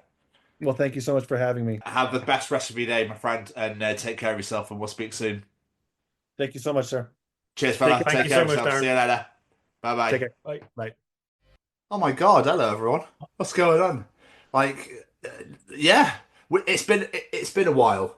I think Aaron Lewis once said in a Sane video back in 2001. It's been a while. I'm not going to sing it to you because I just don't want to, quite frankly. Yeah. Happy New Year. Are you not to say that now? Merry Christmas, Happy New Year. Anything else we've Is missed? that allowed? On the 7th and the 8th of January? I don't think it is. I think once about 5 days. What's the actual period where you can't say Happy New Year anymore? I think I saw something earlier on Facebook where someone said apparently it's the 7th. I don't know the rhyme or reason. I couldn't be bothered to look it up, but apparently it's the 7th. I've had 2 family birthdays already. Ridiculous. There's 5 family birthdays around Christmas Day. Oh God. Oh, that's a lot. Yeah.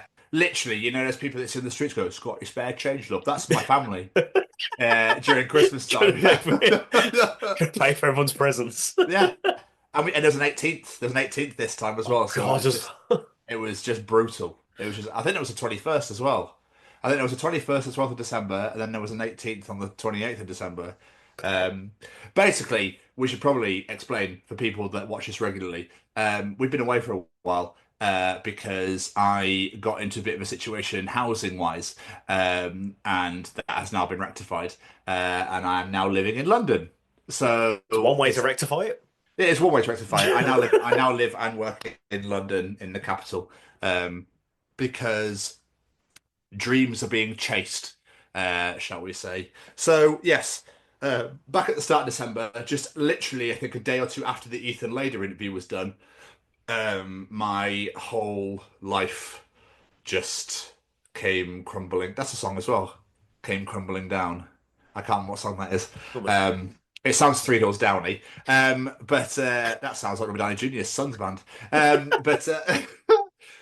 Yeah, and then literally I had to up and move everything there and then. So I was like, oh, I have no recording equipment. I can't do any shows. Hence why you got some best ofs. and that sort of thing. And so yeah, Jamie's done a job putting those bad boys out. This is why you got the best of Christmas special and not our new one, which you would have had normally. So yeah, but we're back. Oh yeah. Oh yeah. Why is there one single moment in life where, when you're eating, for all of a sudden, does your teeth like to chew through the entirety of the inside of your mouth randomly? Like, why did it literally happen to me 20 minutes ago? I was enjoying I was enjoying a little fig roll. I was like, oh, what a beautiful, beautiful biscuit for this evening. I'm London boy now. I'm a posh twat. And I was just, and you know where all of a sudden you chew through like the inside of your cheeks on the top of your up here, or like all of a sudden you just cramp down and you go, oh! Yeah. Like, but this part of your face is nowhere near the front. Like, how have you even managed to chomp through this inside part of your face? I've often wondered this. I've bit some on the inside of my mouth and literally gone, how the hell did I do that? I function all day with not doing that. How on this occasion did I do it? If you bite through your tongue, that's understandable. Your tongue is there when you speak or chew or speak. But the inside of your mouth is nowhere near your teeth. A bar, maybe there's the sides here, I guess. But it's almost like it's almost like your face is like molded and like came around the front. It's like, I fancy a bit of a chew. I fancy getting bitten tonight. It's my kink, chewing the inside of my mouth. Not a king shame, but you know. No, hog. And I'm I'm pissing out everywhere. I'm just wondering if anyone else did what I was doing. As you were saying that then, I was trying to see what bits of my mouth I could easily like bite onto. Because I'm like, no, it's not that far away, is it? But then you find that if you chew through a bit, then you find you've got little floppy skin in there, like, and it's every time you know when you speak, you're like, oh, there's some skin up here. Yeah, this is nice. Yeah. Yes, well, I know exactly what you mean, War England. So fucking weird. Yeah. But we're I odd just people. don't understand how. Well, it's not we're odd people. I just don't understand the concept of how that even happens when chewing food. You know, like how the part of your mouth tends to get in to the way of your teeth as you're eating. It's almost like you forget how to human for a minute, and you just go hi, well, and then just chew through yourself. It's like you're eating yourself. You're being cannibalistic all of a sudden for a second. Jamie. Remember the plethoras of conversation we've had in regards to the English language, where we're sitting here going, why do we say this and why do we say that? Oh yeah, what have we found? Well, I have thought of something else. Okay. Why do we make up the most randomest words for a pack of animals? Yeah. Oh, the gaggle of geese. Oh, the flock of seagulls. Oh, the army of wolves. I don't fucking know. It's just like the juxtaposition of penguins over here. Juxtaposition of penguins. And the hobnobby, flowery daffodilly of seagulls. This is so random. Why do we make such stupid things for like a culmination of animals? I think my favourite one is a murder of crows. What the fuck does that even mean? Are they killing each other? Or do they kill other people? It's like, I've murdered today. I believe us collectively are called a murder right now. We must. It is almost noon. We must. But I mean, if they're going to call it us, we might as well live up to our name. Let's go. Exactly. I never understood it. I know there's like herds and flocks, and pride of lions, murder of crows, Pride, murder, yeah. gaggle of geese. Like you said that one. I don't know if there's any more weird ones I can think of. Herd. Yeah. Oh my god, a parliament. Oh, what's that of? A shiver of sharks. What? A bale of turtles. What? This is fucking weird, isn't it? Yep, dolphins gave me nothing. Oh, pods of dolphins. Okay. Oh yeah, I've heard that one. A before, congregate of lobsters. That's brilliant. I like that. On land crocodiles are known as a basque. A basque of Ooh, crocodile. I Like, like what that the too. fuck? It's almost like we just went, fuck it, what word can you use that's as part of the English language to fucking put it together for animals? I just like the fact that they went, what can we call a collection of hay and what can we call a collection of turtles? I feel like it should be the same thing. A bale of turtles and a bale of hay. Perfect. Yeah. Why am I look like I'm in the 1980s right now? I was about to say, why have you gone a bit sepia tone? Yeah, it's weird. What, sorry? Sepia tone. Is that I don't know, that was a word. Is that a word? Yeah, it's like when you sort of like browny goldy sort of. That's almost like I've gone like into the 1950s, like film, like black and white, and then it's just my beard is the only thing that's coloured. Kind of is actually, yeah. When we make sure we use Zoom, make sure we can get his ginger fucking beard in, like an absolute twat. Only the ginger should show through. None of the rest of it. Just the rest, just its fucking ginger tones. Amy, what do you reckon happened to all the food we collected for harvest at church? It was always tins, wasn't it?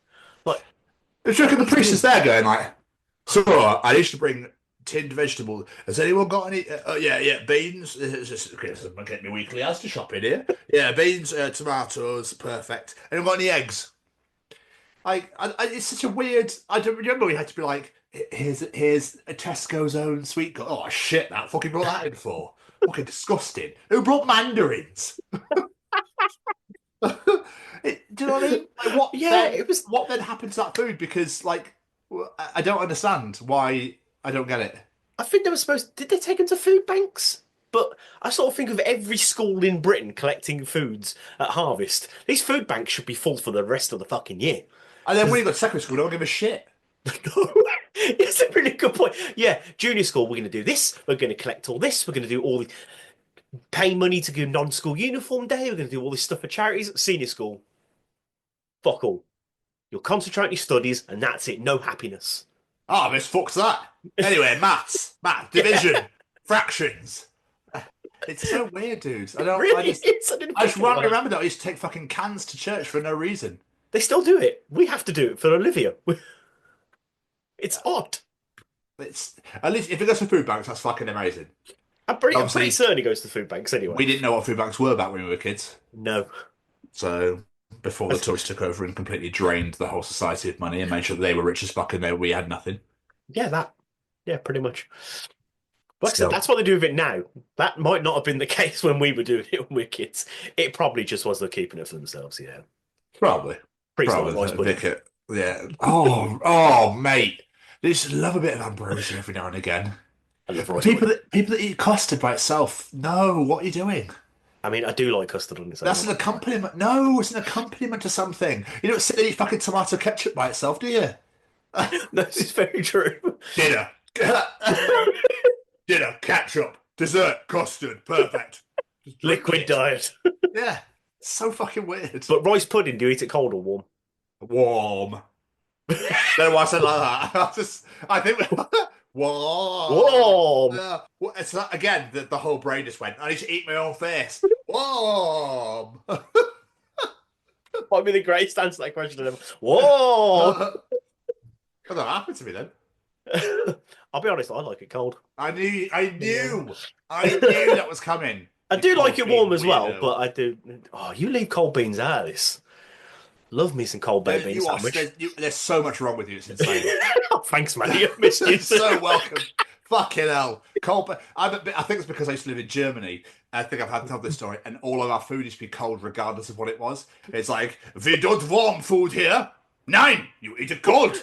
The fact that you're just like, you must eat it cold. We don't do oven here. We are Germans. We are fucking strong. We big men. We eat cold. We eat seafood. You eat it. Don't get fucked. Don't cook nothing. You pick it up. You eat it. Done. We don't have time for that. You see cow. You chew. You don't fucking bother. No kill. You just eat it. You just bite. I fancy fish. Straight out of the river. It's like flapping like that. Fucking. No, I eat head first. I have no idea what accent that was at all. It's like German and Russian mixed together. I liked it. I panicked. I just went with it. I didn't want to think about it too much because the joke then would have gone. So I was just like, "This is the accent you're getting." It's just fell right out of my face. I just like that. There's so much wrong with you because I like cold beans. Dude, because it's so wrong. Cold rice pudding, cold beans, Birmingham. You're fucking wrong. Oh god, I can't stand your city either. But still, it's but like. Like rice pudding is, but no, you should be an Oliver or something. Please, sir, can I have another cold bean? I can't afford to eat them. That's got to eat them. Anyway, before we cracking on with everything else, I think we should bring the beautiful third man into everyone to enjoy and gaze upon his gorgeous features. It's time for Callum's Treachings. Yeah. Hello, this week's Treachings come from the set of my own podcast, That Gym Couple Podcast, that I host with my partner Lucy, where we discuss all things gyms, fitness, gym anxiety, and a bunch of other stuff in between. If you do have the opportunity to come and check us out at That Gym Couple Podcast on Spotify and YouTube, we'd very much appreciate it. So, Callum graciously sent us these treaches way back at the beginning of December. We were meant to record originally until my life fell apart for the 50 millionth time. Sorry. But it's all right, it's fine, it's true. Just the way you said it made me laugh. I wonder what 2025's got for Tom. Ready and waiting with his face without behind his back, like, where's the fucker? Anyway, what is Callum teaching us this week? Websites require more and more complicated passwords each year when most data breaches actually occur on their end. He's got such a good point. Yeah, Really such a good point. Because I reckon they're like, everybody make sure you make his fucking stupidly ridiculously long password. Anyway, right, so all passwords are gone. So what can we use for Microsoft's account for the whole of the world? Let's put password. Fuck it, I can't remember. My brain is shit. I can't remember. So let's put password. Exclamation mark. The password to protect all the passwords is password 1. Yeah. Exclamation mark. I know it's like, must include a symbol. Does anybody else include any of the symbols? I fucking doubt it. Nope, it's just exclamation mark. Exclamation any mark numbers, it's 1. And I also love how when this first became a thing, I bet everybody in the world just went, exclamation, and then you think you're the only one that's done it. Yeah. Oh, nobody used exclamation mark. I love that. I like that. I like that little symbol, that little bastard there. He's my favourite. The number is either a 1 or like the year you were born. There is nothing more to it. That's literally the only things that ever get used, I reckon. Yeah, 100%. I can't imagine. There's probably somebody like, state of these people, question mark, comma, semicolon, bracket, semicolon, question mark, bracket. Yes. I now really want to know, is someone using a semicolon in their password? I'm not saying tell me your password, don't worry, but I want to know if you use a semicolon in it, because you are a posh bastard. And then there's like weird brackets as well that you don't understand what they are. There's some of these things, keys on here that I'm looking at and going, I don't actually know what these are used for. Normally, there's 3 types of brackets on mine. There's a round one, a square one, and one with a bit of an arrow coming out of it. Like, yes, I've got the arrow. Yeah, let's discuss. Yes, let's discuss. Let's the symbols on our keyboard. Yes. So we have speech marks. We use very often. Where is the pound sign? So and a weird arrow. Tories use. Yeah. And put 15 zeros after him. Yes, it's so true. That Microsoft breach that happened Google that happened last year. Oh, was it Microsoft? I think it might have been Microsoft actually, and I think Teams didn't work, or I don't fucking know. I know at Spexo it's like alert, people will want to look at prescriptions. Fuck. Like, I don't think they do. It's almost like the version of going into Sainsbury's when you work for Tesco. Like, don't tell them I'm shopping here. Oh fuck off. When I used to work for Sainsbury's, I remember that. They're like, where do you do your shopping? They'd be like, don't tell anyone I shop at Asda. I'm like, who the fuck cares? Like, yeah, it's almost like they get off on it. It sounds like they're guilty little, like, I actually work for Asda, but I shop in Lidl. Look at me, little rebel. And I'm going shopping in my work uniform. No one tell on me. Yeah. Shop where you like, no one cares. But there seems to be so many breaches these days, but I reckon it's because people just can't be fucking arsed or can't remember what their passwords are. It's probably that one, the amount of people that click forgot password, and people are getting into those because everyone forgets them. Someone still keeps trying to hack my emails. Oh, I'm always getting things that saying it. Yeah, I don't get it. Half the time they're probably not even trying. They just like to say they are to get you to reset a password. Bastards. Anyway, Anyway. What else is Callum teaching us this week? It's never really explained how Santa gets into apartment buildings. Do you know why, Cal? Hey, it's because he's not real. Hey, don't spoil the magic. That's why. Because he doesn't exist. They do a thing now, actually, for people without chimneys, because we've got one. It's a Santa key. You leave it on your door. Oh, fuck's sake, man. Come on. How can you shit on the happiness of children and the magic of Christmas? What it is? Because I can't fucking stand kids. So basically, the one thing that always throws me as a child is, why did I never ever think, how the fuck did you get around the world in fucking 12 hours? Or 24 hours or whatever? They've got like this tracker thing at Christmas Day you can watch, and it's like him going over the globe. And kids are like, oh my God. But if you properly look at it, you go, yeah, that's not physically possible. Because he's flying the whole time. He ain't landing and going down people's chimneys. Yeah.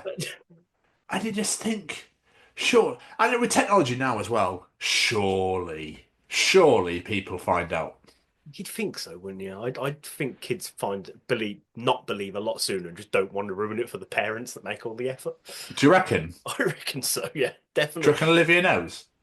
I don't know about probably not Olivia's age, but a little bit older. Like that kid's quite savvy. Me and Becky were saying, like, I don't think she'll believe for much longer.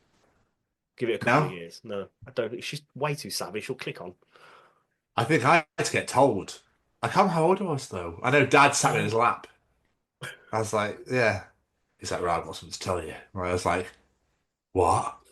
And then I was like, oh, okay. I can't remember. I remember how I found out the Tooth Fairy wasn't real, but I can't Go on. remember how I found out. Because my granddad woke me up putting a pound coin under my head and then heard him go into the bedroom and go, right, I've put the money under his head for his tooth. I had to go up to my mom the next day and I was like, so I found out what happened to the Tooth Fairy. It was granddad. But oh well, you get a quid out of it. I wonder who brought that up. Who made that up? No idea. It's a weird one, isn't it? Oh, a piece of your body fell out. Put it under your pillow. Yeah, it's weird. Odd. So odd. Odd. And again, like, I suppose fairy or fly, I don't know, but they have any teeth left. Anyway, I don't know why I'm getting lost down that rabbit hole. Yeah, it's a weird one. But yeah. Santa at the key door, so that it's press the weird button call, and someone's left it on something else. And it's, oh, cancel, fuck. This is taking up my precious time, this. So shut up, Rudolph. Anyway, so you call. Oh, no, wait, that's going to wake him up, isn't it? Shit. I'm surprised in modern day as well. These people that leave the key outside for the Santa key. I'm surprised the keys are ring up the ring doorbell. I want to see that fat fucker come in. Show me, Dad. See, kids are going to catch on. They're savvy. So, and I can imagine having to get this down. Fucking hell. One apartment building done. Hour done. Fuck. There's no point. There's no point. The rest of the kids can I'm go. Done. I'm done. Throat calling. Fucking, I'm tired. I'm fucking knackered. Mrs. Claus, I'm fucked. I'm coming home. Why has she not got a first name? She doesn't, does she? Why is she not Santine or something? Santine Claus. Just just give her a first name. Santine Claus. That's her name now. Done. Just something. I don't know. It's Santa Claus, Father Christmas, Joël Noël, whatever the fuck the French say. Mrs. Claus. Yeah, pretty much. That's all she's known for is being the fucking reindeer's got first names. He's taking the piss now. Bless her. Getting left out. It's 2025 now. You know, you'd think he'd have some respect for Mrs. Rudolph Claus, Blitzen Claus, Dancer Claus, Prancer Claus. Is that fucking Prancer Claus? That sounds great. And then you've got elf clauses. They're all his children. They're all sharing his name. Yeah, they can't stop that. Because that's all they do for us the rest of the fucking year. Just bang. Bang. Go on, Mrs. Claus. Knock out a litter of elves. We got toys to make. Litter. Yeah. Well, they come out my ass as well. Anyway, and finally, Jamie, what is Callum teaching us this week? The oldest millennials will soon turn 44. I watched a video recently of songs that turn 20 or something in 2025, and I was just there going, oh my God. Yep. I saw a video the other day. It was like, pick these songs from 2001. I was like, fuck off. These songs came out 2 years ago, didn't they? It's weird. Misery Business came out in 2007. That's mental. It's 17, 18 years old. And you're mad. It doesn't feel that way. No, it really doesn't. Just enjoying these songs, but you think they've been up much of the money must have made of them as well. Oh yeah. I saw something the other day. It was like, did you know that new metal is now classed as dad rock? I almost threw my phone and chat told it to fuck off. No. New metal is no. You think it's for you it is, but for me it's still new metal. I'm not a dad. Well, that's very true, actually. Yeah. So is it single and alone metal now? Is that what it is for me? Must be. Just lonely metal. They need to release all these dad rock albums, separate ones. Just single and alone. Not new rock. anymore metal. Pretty fucking old metal, yeah. I like old as fuck metal, yeah. Oh, mate. Yeah. I'll be honest, this whole millennial Gen Z thing, I don't understand it. I don't know what the year brackets are. It confuses I don't me. get it anymore either because I feel like they keep changing the goalposts. Yeah, is the They keep moving them every time. Is the current one Generation Alpha? I think I heard. Oh my god, what? I don't I fucking don't know. It confuses me. They probably act like them. Twats. Yeah. Yeah, I don't understand this whole. I don't get it myself personally. So, anyway, Callum, mate, thank you so much once again. Massively appreciated. Jamie, I mean, you don't have to go into too much fucking detail. No. I could do the. Are you going to ask me what I've been up to, by But how you doing? How am I doing? I feel like utter shit. I've got this cold flu thing that's going around, and it's kicking my ass. I'm on day 5, and Becky's on day 9, and it just ain't getting better. I reckon the cold turned around, the flu turned around, they're like, right, okay. So 5 years ago, COVID made an outbreak and made a big deal of himself. So what we're going to do, we're a murder of cold, okay? We're a murder of flu right here. We're going to fuck everybody up now. I'm going to show COVID what it's missing. And it come back with a vengeance. Because I know a few people that I've been speaking to have been like, oh, man. And do you know what? You're not going to believe this. This is me being me. My symptoms, part of that as well, is I've barely been eating. I've not been hungry. I'm a picker. I eat all the fucking time. And I'm struggling to sleep. Me, wow, okay. Struggling to sleep. Like this, after work, I got the bus home and I didn't doze off on the bus. I never not doze off on the bus home after a morning shift. You sleep on the bus home? Not intentionally. Oh. But yeah, always... What are you doing? So sorry about that. I just put your balls down. Sorry, mate. Sorry about that. I was having a little tickle. Having a little tickle. You look comfortable. I thought I'd give you a tickle. But no, I always, because I'm up at 4 o'clock in the morning. By the time I finish work, I'm knackered. Today, wide awake, wired the whole time.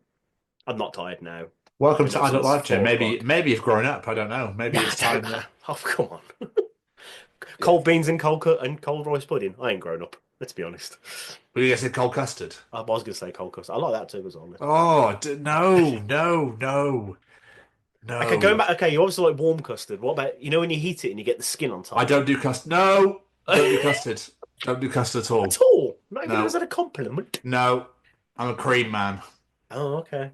Yeah. I thought you were going to say you're a condensed milk man. None of that whippy shit either. The spray can. Oh god, it's awful, man. People are like, no. Yeah, no. Who does that? Absolutely no fucking thank you. Oh, I don't know who does that. No, exactly. Who gets a can of whipped cream and sprays it in their mouth? No one. You might as well just wank into your own face. I mean, you ruined that for me now. Cheers. Would be more fucking pleasurable. I do love whipped cream. Would you be excited because you're coming? Or would you be like, oh my god, I'm coming in my face? Like, what a conundrum to be in. It's one of those where it goes, you're 3 inches inside Avril Lavigne, but fucking Grant from EastEnders is 3 inches inside you. Would you go forward? Like that shit. I hate that stuff so much. It's literally like that, isn't it?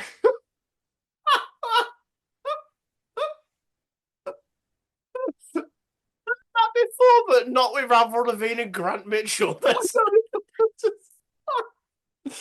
It's just the first thing I ever heard. It's people that go, you're 3 inches inside your mum, and then your dad's. Why? Why are we in this position in the first place? How do we even get here? Yeah, how do we get to this situation? No. Like, no. This would never happen. This would never happen in my life. So why are we even discussing this option? It's not even an option. It's fucking stupid. I wonder if anyone has actually given a proper answer. Or nipples for toes. I don't give a shit, because I don't have that, so I don't have to worry about it. I just realised you completely shit on my audience participation rate. Oh, I'm so sorry. So sorry. Well, let's just end it now. There we go. Bye, everyone. Sorry. Continue. But yeah, that's pretty much me. I'm just not feeling too good. But other than that, yeah, I'm all right. You? Yeah, I'm fucking exhausted as well, but it's just adapting to London life, mate, travelling, getting up like earlier. It's weird because I'm getting up later than what I would for Cheltenham, and I'm getting a tube rather than walking. So why am I shattered? I think it's because work is so nuts. Yeah. So I'm just like, by the time, and what's really weird, I kind of like it, but I'm a senior now, not an average. Yeah, I got called a senior yesterday, senior optical assistant. I was like, oh. And there's only like 3 of us, and she's like, "Yeah, so people come to me for stuff now." I'm like, "This is odd." It's normally the other way around, but now, yeah, it's kind of nice though. Look at you, Billy Big Bollocks. I like I it. know, it's great. It's great. Well, the money I'm making, I should be, but it just like that's a really arrogant. I'm really sorry. It did a little bit. Sorry. Oh, someone's got a pound sign in their password. Sorry, I definitely don't at all. No, I don't.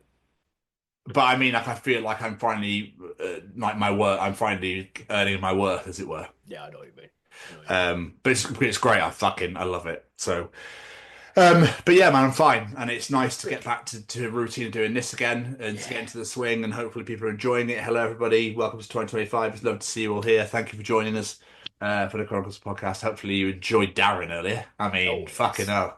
That was super sexy, that interview. What a way to start off the year. It was, and it's just trying to get back into the swing of it all again. So, yeah, it was nice. Nice to have some time off though. But how has your last month been, mate?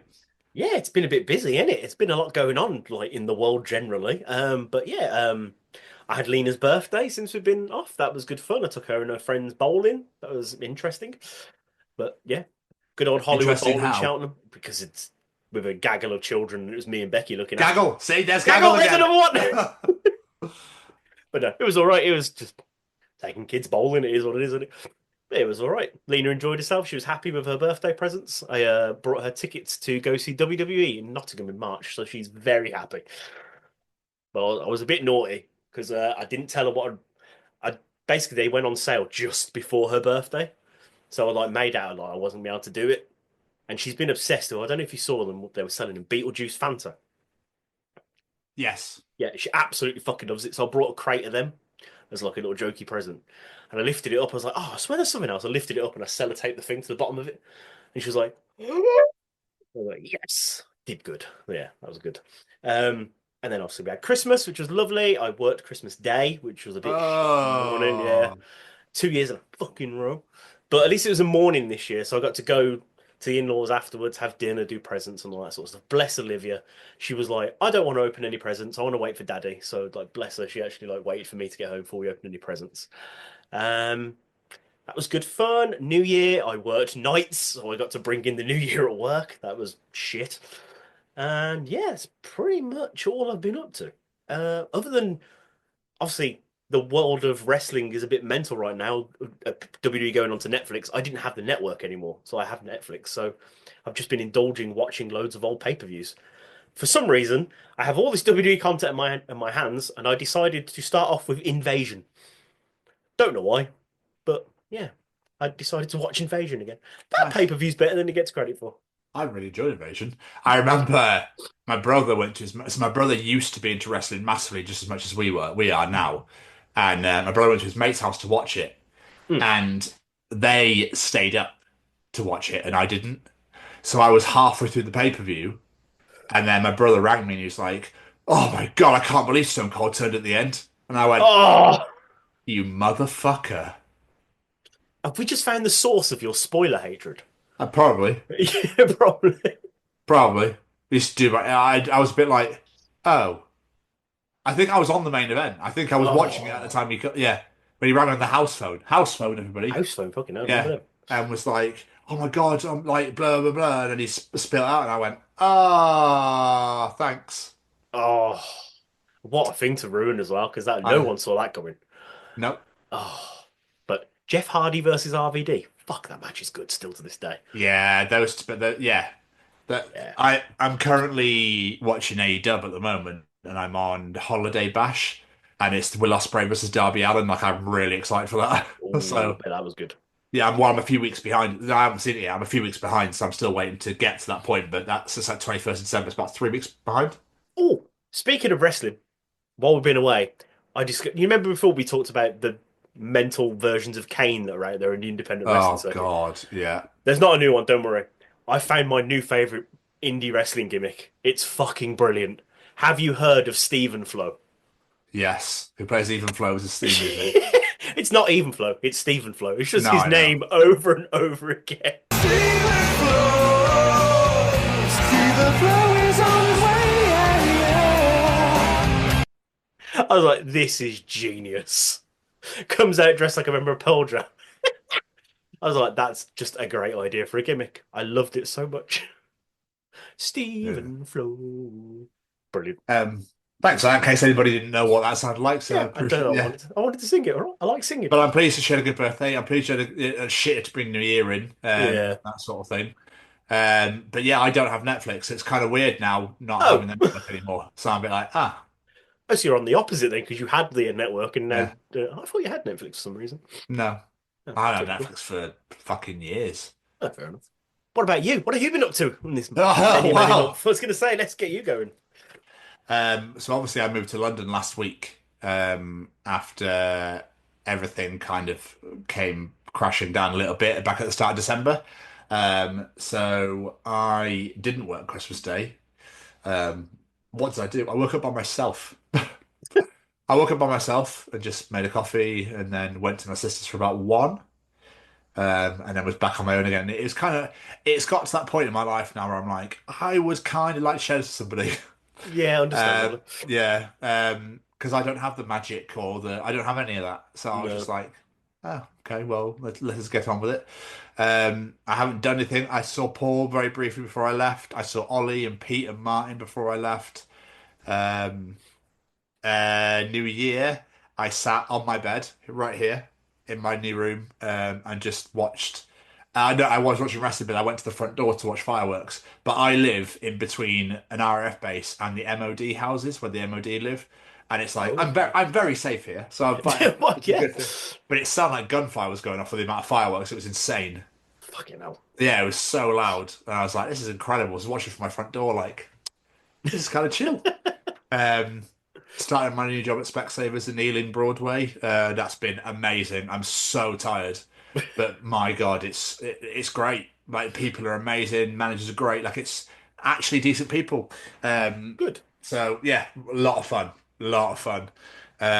But other than that, mate, like Grace turned 18 on the 28th. And she had a She did. massive 18th birthday party on the 29th, which is my last day in Cheltenham. So I got to spend the time with all of my family. Nice. Before I left, that was really, really nice. I went to the rugby. Edinburgh played Gloucester at Gloucester, and we lost. Typical. 15-10, shit game. Oh. None of the Scotland internationals came down, bar one Sam Skinner, one player. So I was gutted. But Ben Vellicott was starting, our captain. He got injured in warm up, so I was like, "Oh, phenomenal! I'm seeing nobody." Warm-ups. Yeah, Fuck's sake. it happens. It happens. So we lost that game, that sucked. I'm trying to think what else I've done. Other than that, mate, not a whole ass of a lot. It's kind of weird being able to go to shows now with it being on my doorstep rather than having to plan travel and accommodation and stuff like that. I was going to say, how far away from you from like central London, where everything normally happens? 30-minute tube, Nice. one tube as well. Don't have to change or anything. Oh, nice. Yeah, so Very nice. yeah, mate, it's great. It's very chill. It's very quiet. It's really nice. And I'm really happy I'm here. I've not regretted it one bit. I've not doubted myself once. And I think the fact that I know no one is also stunning. Yeah, I kind of get what you mean by that. It's 100% a fresh start. There's no one there. Yeah. Yeah. I Yeah. get what you mean. Absolutely gorgeous. There's probably more things I'll think of when I get off here and go, fuck, I didn't say that. So there's Bookgate. So basically, I was getting rid of some stuff on Facebook, not Marketplace, but on like Gloucestershire Buy and Sell and all this sort of crap. And I put some stuff up. My podcasting chair went like an hour before it all came to shit. So luckily, I managed to get rid of that before it all fell apart. And basically, I then saw this girl put up some books, and I was like, oh. And it's like all crime fiction. It's like, oh my God, I love crime novels. Like, yes, please, yes, please. Can I have them? She's like, yeah, of course you can. Jamie, I looked at the photos and was like, oh, there's not many there. It's quite nice. I didn't finish the scrolling though. I didn't actually go through it. So when I got to her house, what threw me first was her boyfriend was like, mate, thank you so much. Like I really appreciate it massively. And I was like, it's all right, mate. It's just a couple of books. He went, a couple? It's like, why? What's down there? He took me downstairs. Sounds ominous. Saskia was helping me, bless her. Even her face was like, so 4 massive boxes full to the brim. Okay. Okay. 4 bin bags full. Who puts books in a bin bag? 20 bags for life. Fucking hell! 20. You only read like 5 books. 20 bags for life full. There was fucking load. Oh, and one massive washing basket full. Fucking hell! And I looked at it all and went, oh, now it makes sense as to why you thanked me. And he was buzzing. He went, I'll bring it all upstairs for you. And Saskia was like, we can't. And I went, just trust me. I've got an idea. And she's like, are you sure? I was like, yeah. So it's two trips, right? Yeah. And I had to live in her landing area. And what I did is I went through all of it. We took what we want. So Saskia took what she wanted because she helped me. I took what I wanted. And then I started to Oxfam them off. Oxfam has a bookstore in Cheltenham City Centre. I took some there. And then I was like, oh my God, I've had the best idea ever. World of Books buy books off you. Mm-hmm. But I was already 2 boxes and 2 bin bags down. I just got rid of them. I was like, shit. But basically, I made 50 quid out of it. What? Did you buy them off them, or were they just giving them away? I sold them to World of Books for 74 quid. Sorry, for 50 quid for 74 books. But they send you a courier to come pick them up. So I was like, perfect. So I boxed them all up, and this courier came and picked up 2 boxes worth. And I made 50 quid out of it for nothing. Nice. Yeah, so I'll take that. So my books have got now fucking stupid. They're in there though. But yeah, my mum finds that story fucking hilarious because I didn't realise just how many. So apparently this girl had reading ADHD. Okay. But she loved to buy, but she got 5 pages in and forgot what happened. Ah. Yeah, but mate, there was some fucking gold in there though. Grim fairy tales in like a proper woven like box cover and I was like, so Saskia had that straight away. Wow. Yeah, absolutely stunning. So that was literally the big fuck up of the year last year. I couldn't believe it. But I cleared out someone's house for them because they were moving, and I made 50 quid out of it, and I got some free books. And we've learned in the future to scroll the fucking to make sure we look at all the pictures before we. Yeah. Do you literally just look at the first picture of a couple of books? I looked at the first 2 because I was like, oh, that's fine. Yeah, I don't need to look at it anymore. Little did I know, Jamie. Little did I know. You know. Little did I know. God, I can only imagine the weight of Saskia's car when they all went in there. Jesus Christ. Bless her fucking heart. She's a legend. She's an absolute legend for helping me out. Brilliant. But Mr. Stevens, you are neglecting one thing. Fantasy football. What's been happening? Oh, yes. So I'm trying to remember where we even fucking got to. I don't think I made the playoffs yet. You were in bye week when we spoke last. Or you had a bye week coming up when we last spoke. I had a bye week, so I'd made the playoffs. Yes. So I made the playoffs, which was amazing. And then it came down to the last game of the season, and I had to win the division, which I did. So I ended up top of the division. I ended up top of the league, which I was so happy about. Now, do you remember a guy who beat me maybe second to last week, and he absolutely destroyed me? Yes. Well, basically, he won his game, and I got him in the semis, and I was like, oh, fuck, because his team was amazing. And the guy finished second. The guy finished sixth, beat third. So third was top for weeks until he played me and lost, and then I took over, and I was top for the rest of the week, the last 4 or 5 weeks. But he lost to sixth place. So this guy who was top the whole thing finished sixth. So he was fucked. So it was first against fifth, and then second against sixth for the final. Second place decimated sixth place, so second place went straight into the finals, and I played this guy who absolutely ruined me, and I took it upon myself to absolutely ruin him and make the final. Yeah, I was so happy. I scored most out of anybody, and I was like, this is delicious. So I went into the final against second place. Now, second place beat me in week 3. But second place, his team, bar one player, played on a Saturday night, which meant that on the Sunday, I had most of my team still to go, so all I had to do was play catch-up, which I love, I hate setting the mark. I prefer to catch rather than Fair. set the mark.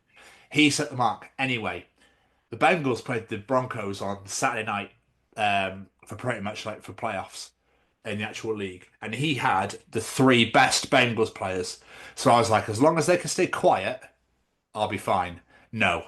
Mate, his players on Saturday, he had one for the Chargers, three for the Bengals, and then I think he had a few more later, just scored like 40 points each. And I was just sat there going, well, I haven't played yet, and I've already lost. He absolutely dicked me in the final. Like, absolutely. I think I lost by 25 points. I looked at my bench, and I couldn't have caught him regardless of what I did. So I was like, well, second place is fine. I've been promoted to League 3 for the first time in 6 years in this league. Go. So I've been promoted to League 3. I'm happy to finish second. Like, I'm happy with that. That's absolutely fine. I have to finish bottom every fucking year. I'll take it. I'll take it. So I'm more than happy with that. You're a fucking first place in my heart, my friend. Oh, stop it. Fucking proud of you. Oh, the Steelers, however, the Steelers have made the playoffs. We were third for so long, and we end up finishing sixth in the playoffs. We now go to Baltimore on Saturday night at 1 a.m. I'm not working Sunday, so I know what I'm doing on Saturday night. But we lost our last 4 games in a row. So it's not looking good. No, we lost to the Ravens, who we now play. We lost to the Eagles, we lost to the Chiefs, and we lost to the Bengals. So it's just not good, mate. No. So what happens if you win? Is it just you? We go through to the next round, but if we go through to the next round, unless Denver beat Buffalo, we are going to Kansas City. We've got the hardest run, unless Denver shock the world and beat Buffalo. So come on, Denver. Is that what we're saying? Yes. Yeah, come on, Denver. Come on, fucking Denver. Like, that game's going to be mint. The playoffs are always out of this world. I cannot wait for the playoffs this weekend. Wildcard weekend is going to be unbelievable. When is the Super Bowl again? I can never remember. February. It's like Valentine's weekend now. Yeah, it's mid-February. Yeah, it's going to be. And Kendrick Lamar is the halftime show. Oh, is it? Okay. And what really made me laugh is nobody knows who he is. Well, apart from obviously if you're in the rap world, thinking he was somebody new. And I saw so many statuses being like, "Oh, why did they give it to somebody new? He's not had a career." Right. He's a multi-platinum Grammy award-winning rapper. So I couldn't tell you a single one of his songs, but even I know he's a fucking huge success in rap. Yeah, he's massive. Anyway, Jamie. Anyway. Sorry to have taken fantasy football away from you. I believe we're all caught up. We are all caught up. Hey, what's going on, everybody? This is Braden from Say We Can Fly. Just letting you know, got a brand new merch store out there. Please let me say the link. Let me say the link, please. Okay, yeah. Okay. Yes, you can say the link. Yes, all right. Okay. So the link for the shop. So the link for the shop is www.saywecanfly.shop. All right, good job, Seamus. So www.saywecanfly.shop, 10% off if you use the code. Let me say the code. Let me say the code, please. Okay, fine. You can say the code. If you use the code. The code is The Chronicles. What? No, it's not. The Chronicles. No, it's not. It's The Chronicles, Seamus. Yeah, that's what I said. The Chronicles at checkout, all right? You get 10% off. 10% off? Yes, they know. They know, Seamus. Okay? I'm just trying to help, all right? Visit www.saywecanfly.shop and use code The Chronicles for 10% off your order. Available at participating Say We Can Fly restaurants and web stores. Some restrictions may apply, but probably not. And now, let's bring it in for the brand new 2025 edition. It's time for Tom's Journal.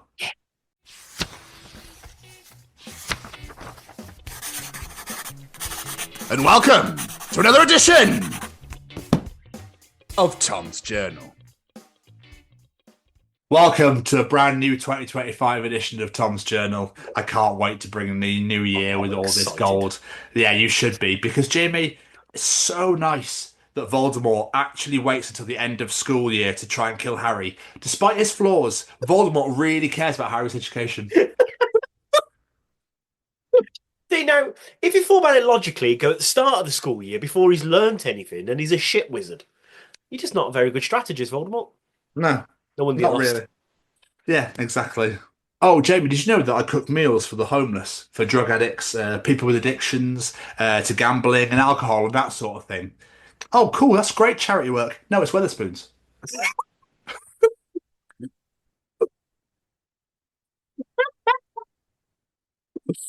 That's good as a clip. That is gold. I like that a lot. Oh, that is so fucking good. So, right, let's try and work this out, shall we? So your emo name is, okay, your first name plus your last name because it's you. You're an emo. Sorry to work that out then, you bastard. I remember the emo phase. I never left. There is no phase. So, oh mate, my son proposed to his fiance about 6 months ago, and she said yes. They're super happy. We love her family too. And I just found out today that another girl is in love with him and plans to propose next week. I mean, should I say anything? Oh, and he's 4. They're all 4. Fuck's sake. No idea where that was going then.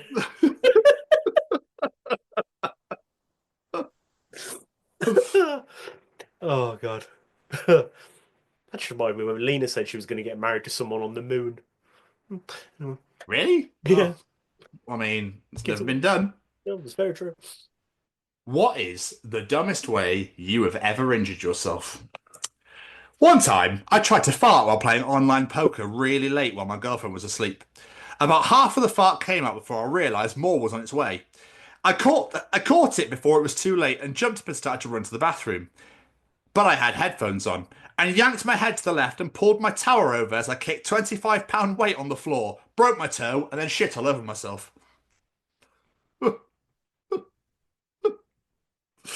This one made me laugh out loud, mate. It sounds like a total shit show. Total shit show. Oh. Also, that's got to be an audience participation at some point. The worst way to have injured yourself. Yeah. Brilliant. If airlines were smart, they'd sit a dog every few rows and then charge extra to sit near the dog.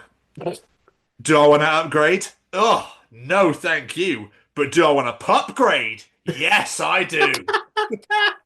Upgrade, I like that. I mean, everyone would want to do that, let's be honest. If it's a beagle, I'm all over it. You do love a beagle. I do love a beagle. Do I do love a beagle. Ah, oh, Jimmy. Have you ever been kissed under the camel toe, whatever it's called?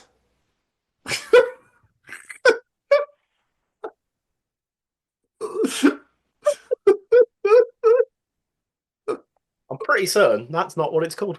Oh, okay. I was just curious. That was all. I always feel really awful for the elves.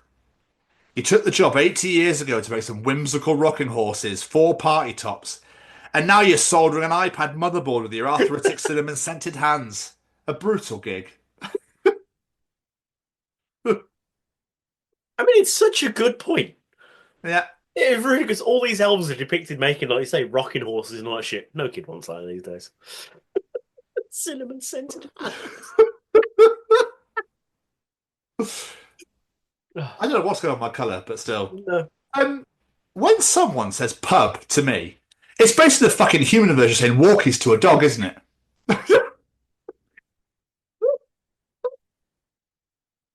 Especially because it's never, would you like to go to? Shall we go to? It's just, pub. Yeah. I like that. 13-year-old me. Don't tell me what to do. Me as an adult. Can someone tell me exactly, in chronological order and with great detail, what I have to do right now?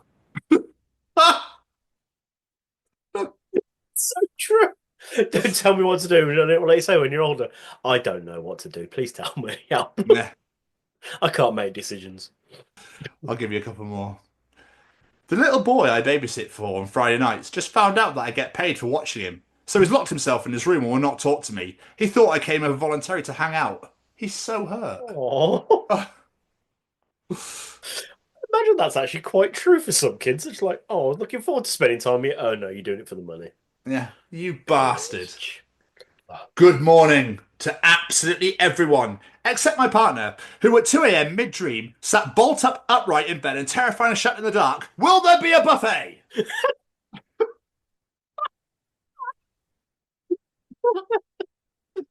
Oh, I see all these memes and things about people sleep talking, and part of me wishes I could experience this. And I never get it. It just sounds really fun. And finally, Jamie, and this is fucking amazing, and I would totally play this game. Okay. Warning. These brownies are for shits and giggles. Some contain laxative, some contain pot. Eat one, give it 30 minutes. You'll know which is which. That is a genius idea. Evil, yet genius. That was another edition of Tom's Journal. Oh, it's good to be back. I've missed that journal. Oh, I've missed this so much. Same. It's about getting into schools and talking to young people because, you know, I know that people can change. And it's about talking to people and getting them to understand and perhaps step back from violence and prejudice and whatever. And we just need to work together and keep on the good fight there. Absolutely. Hey there, guys. We are ecstatically happy to announce that we are associated with the Sophie Lancaster Foundation. The times are changing, and with the unfortunate death of Sophie, those changes have made a massive impact for the future.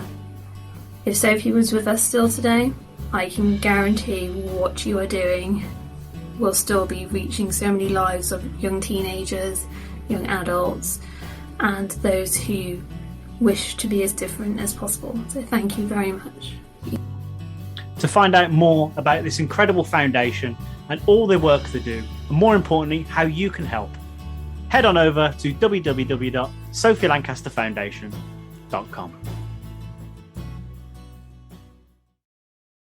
Mr. Stevens, yeah. Mr. Stevens, yeah. Jamie will, Jamie won't, Jamie does what he's told, Jamie isn't something. Jamie. I don't know the lyrics. It's on the Jamie. Yeah. We are back, yeah. And it's audience participation time, because the segment's back. All right. You took how long did it take to work that out to do that? I did that on the spot. Yeah, of course you did. I've had Backstreet's Back written there for my song since we were about to record a month ago, so that was on the spot. Thank you. Okay, nice. Congratulations. Congratulations. Let's all participate. Doesn't fit. Fuck it anyway. I will sing what I want. Jamie, participate, bitch.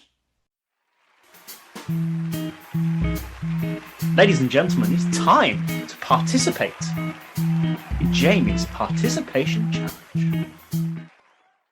Over a month ago, I said, this week we are asking you to turn the tables on us and ask us a question.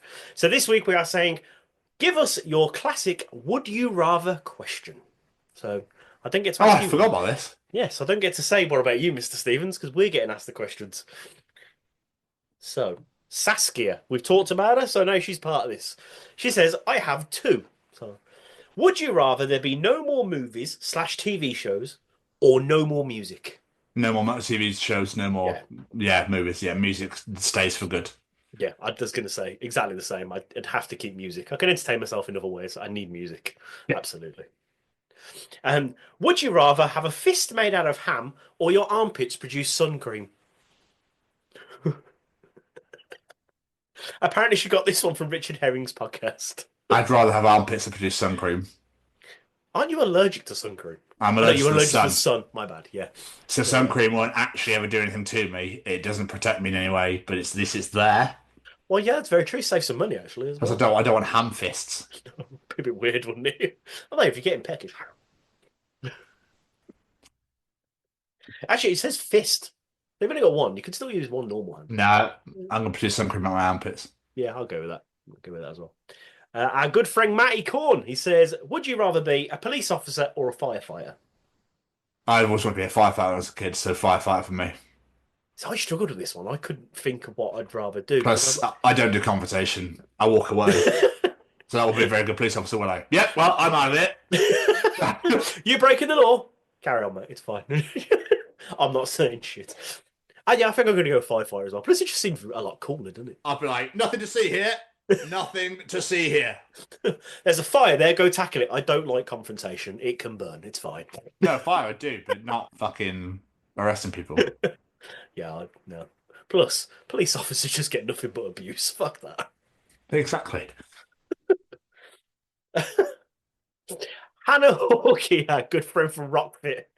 Would you rather snog Nigel Farage or lick an electric fence? I'd rather lick an electric Lick an fence. electric fence, yeah, absolutely. That really made me laugh. I would chin that twat, though. I guess this is kind of already a case for you, but on TikTok, wannabe flop icon. Okay. Would you rather get a lip piercing or a septum piercing? Well, you've already got your lips pierced. So I used to have my lip pierced, so I'll go with that one too. Plus, I don't think I could pull off a septum piercing. Just get lost in the beard. Yeah, it's fair. Yeah. Lena Westwood. She's been asking me constantly when we're going to answer this question because she's got wrestling on the brain lately. Would you be rather stuck in a room with Rhea Ripley or stuck in a room with The Undertaker? Undertaker. Yeah, I'm going to say Undertaker. Yeah, because just it's The Undertaker, isn't it? Just... Abby Lloyd. Would you rather never be able to taste anything again or never be able to smell anything again? Never be able to smell anything again. Yeah, absolutely. Plus, I could barely smell anything anyway. My sinuses are fucked. Jake Smith. Would you rather be butt naked for 1 minute once a month randomly any place you're in or have to fight Mike Tyson in his prime once a year? I'd fight Mike Tyson. Once a year? Yeah. So, yeah, I don't like the idea of just randomly being butt naked at any one. Not in my job, no. Or your job, for that matter. Yeah, definitely not in my fucking No, job. in healthcare, no. Cock on shoulder would be happening for a true. Yeah. Cock in sight, more like. I'll give you two more. Ryan Williams. Would you rather have hiccups for the rest of your life, or would you rather have the feeling that you're about to sneeze but not be able to sneeze for the rest of your life? I'd like to be able to not sneeze. Oh, so I'd hate that feeling where you're about to and it doesn't. But after a while of hiccuping, I get really angry. Yes, it's the only time I ever get really angry. So I'd rather just not be able to sneeze and do the. Oh, I was about to sneeze. Then. I don't know what's going on. Depends how frequent it is as well. Like, is this constant, or is this just every now and again? Don't question it. Let's just cry on. Yeah, I think we'll go with the hiccups as well. To be fair, would you rather have the ability to absorb the information from a book immediately, or have access to Google in your brain? Oh, isn't that basically the same? I'll take Google in the brain. I think Google in the brain because you want to enjoy a book. You know, but that means that could people tap into you. Then they could fucking give you adverts in your head. Oh, you'd know that would so blatantly happen. If you could access Google in your brain, you'd still get adverts. Yeah. Yeah. Last but not least, it's our good friend Braden Barry. Would you rather have lips the size of a small passenger airplane, or have a duck, or have a duck wake you up every 5 minutes when you try to sleep for the rest of your life? Oh my god! I'll take the airplane lips. Airplane lips. Yeah. Yeah, both sound horrific, but I can't even fucking discuss this, man. How would that even work? Like, the rest of your body stays normal, your lips are the size of a passenger. And while we're answering, Dre, just make sure you go check his shop out while we're talking about him. Well, absolutely, yeah. But how would that? But yeah, even see, I might have to go with a duck because I don't know how you'd function in life if your lips were that big. How would you get through doors? Oh, if it could help you fly, that'd be quite good, actually. Oh, there's benefits to this. Braden, I do worry about you. I don't. I think it's phenomenal. The way his brain works is absolutely amazing. It really fucking is. Yeah, I think if it can help you fly places, I'm going to go with the lips one. Yeah, definitely. But thank you to everybody that participated in Jamie's challenge over a month ago. It's massively appreciated. And we always appreciate it when you participate. So thank you so much. And please get involved more this year. It'd be good to have more answers and more shit going on. But if you enjoyed Jamie's participation challenge, Tom's Journal, Callum's Treachings, the interview, and the Listerine mouthwash, are they all right? What the fuck are they about now? They enjoyed the other. I don't know. A Listerine of giraffes. Are they okay? No. They enjoy the other 100 and... I've lost count. I think this is 154. Okay, thanks, Joe. Of the Chronicles of Podcast, wherever you get your podcast from, your Google, Spotify, Apple, wherever it is, it's there. Trust me. The main two places you to come are all social media at TCO Pod. That's all social media at TCO Pod, okay? Mainly Instagram and TikTok is where you'll find us best. We tend to post more there than anywhere else. And you can come and subscribe to us on YouTube at the Chronicles of Podcast. We are 17 subscribers away from the big 500. For a small indie podcast, that means the world to us. So that's all social media at TCO Pod, and subscribe to us on YouTube at the Chronicles of Podcast. Sorry, Jay, what were you saying? I just wanted to say a massive thank you to a few of our friends. Every piece of music you heard on today's show was brought to you by the wonderful singer-songwriter Matt Roberts. Go check him out, all social medias at Matt Roberts Music. Go follow him on Spotify, YouTube, wherever you get your music from, and give him a bit of a listen, especially once in a lifetime. It's our theme tune, don't you know? And of course, we have to say a massive thank you to Mr. Braden Barry and his SayWeCanFly.shop. Head on over to SayWeCanFly.shop, see what you like the look of, add it to your basket, whether it be a piece of apparel, some signed lyrics, some CDs, whatever it may be, add it to that basket, enter that discount code, The Chronicles, and get yourself 10% off your order.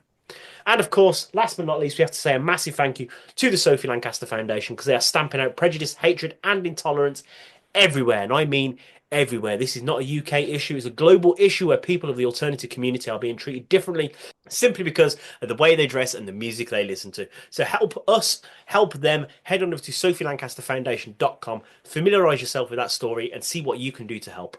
And last but not least, a massive thank you to my beautiful co-host there. It's good to be back, my friend.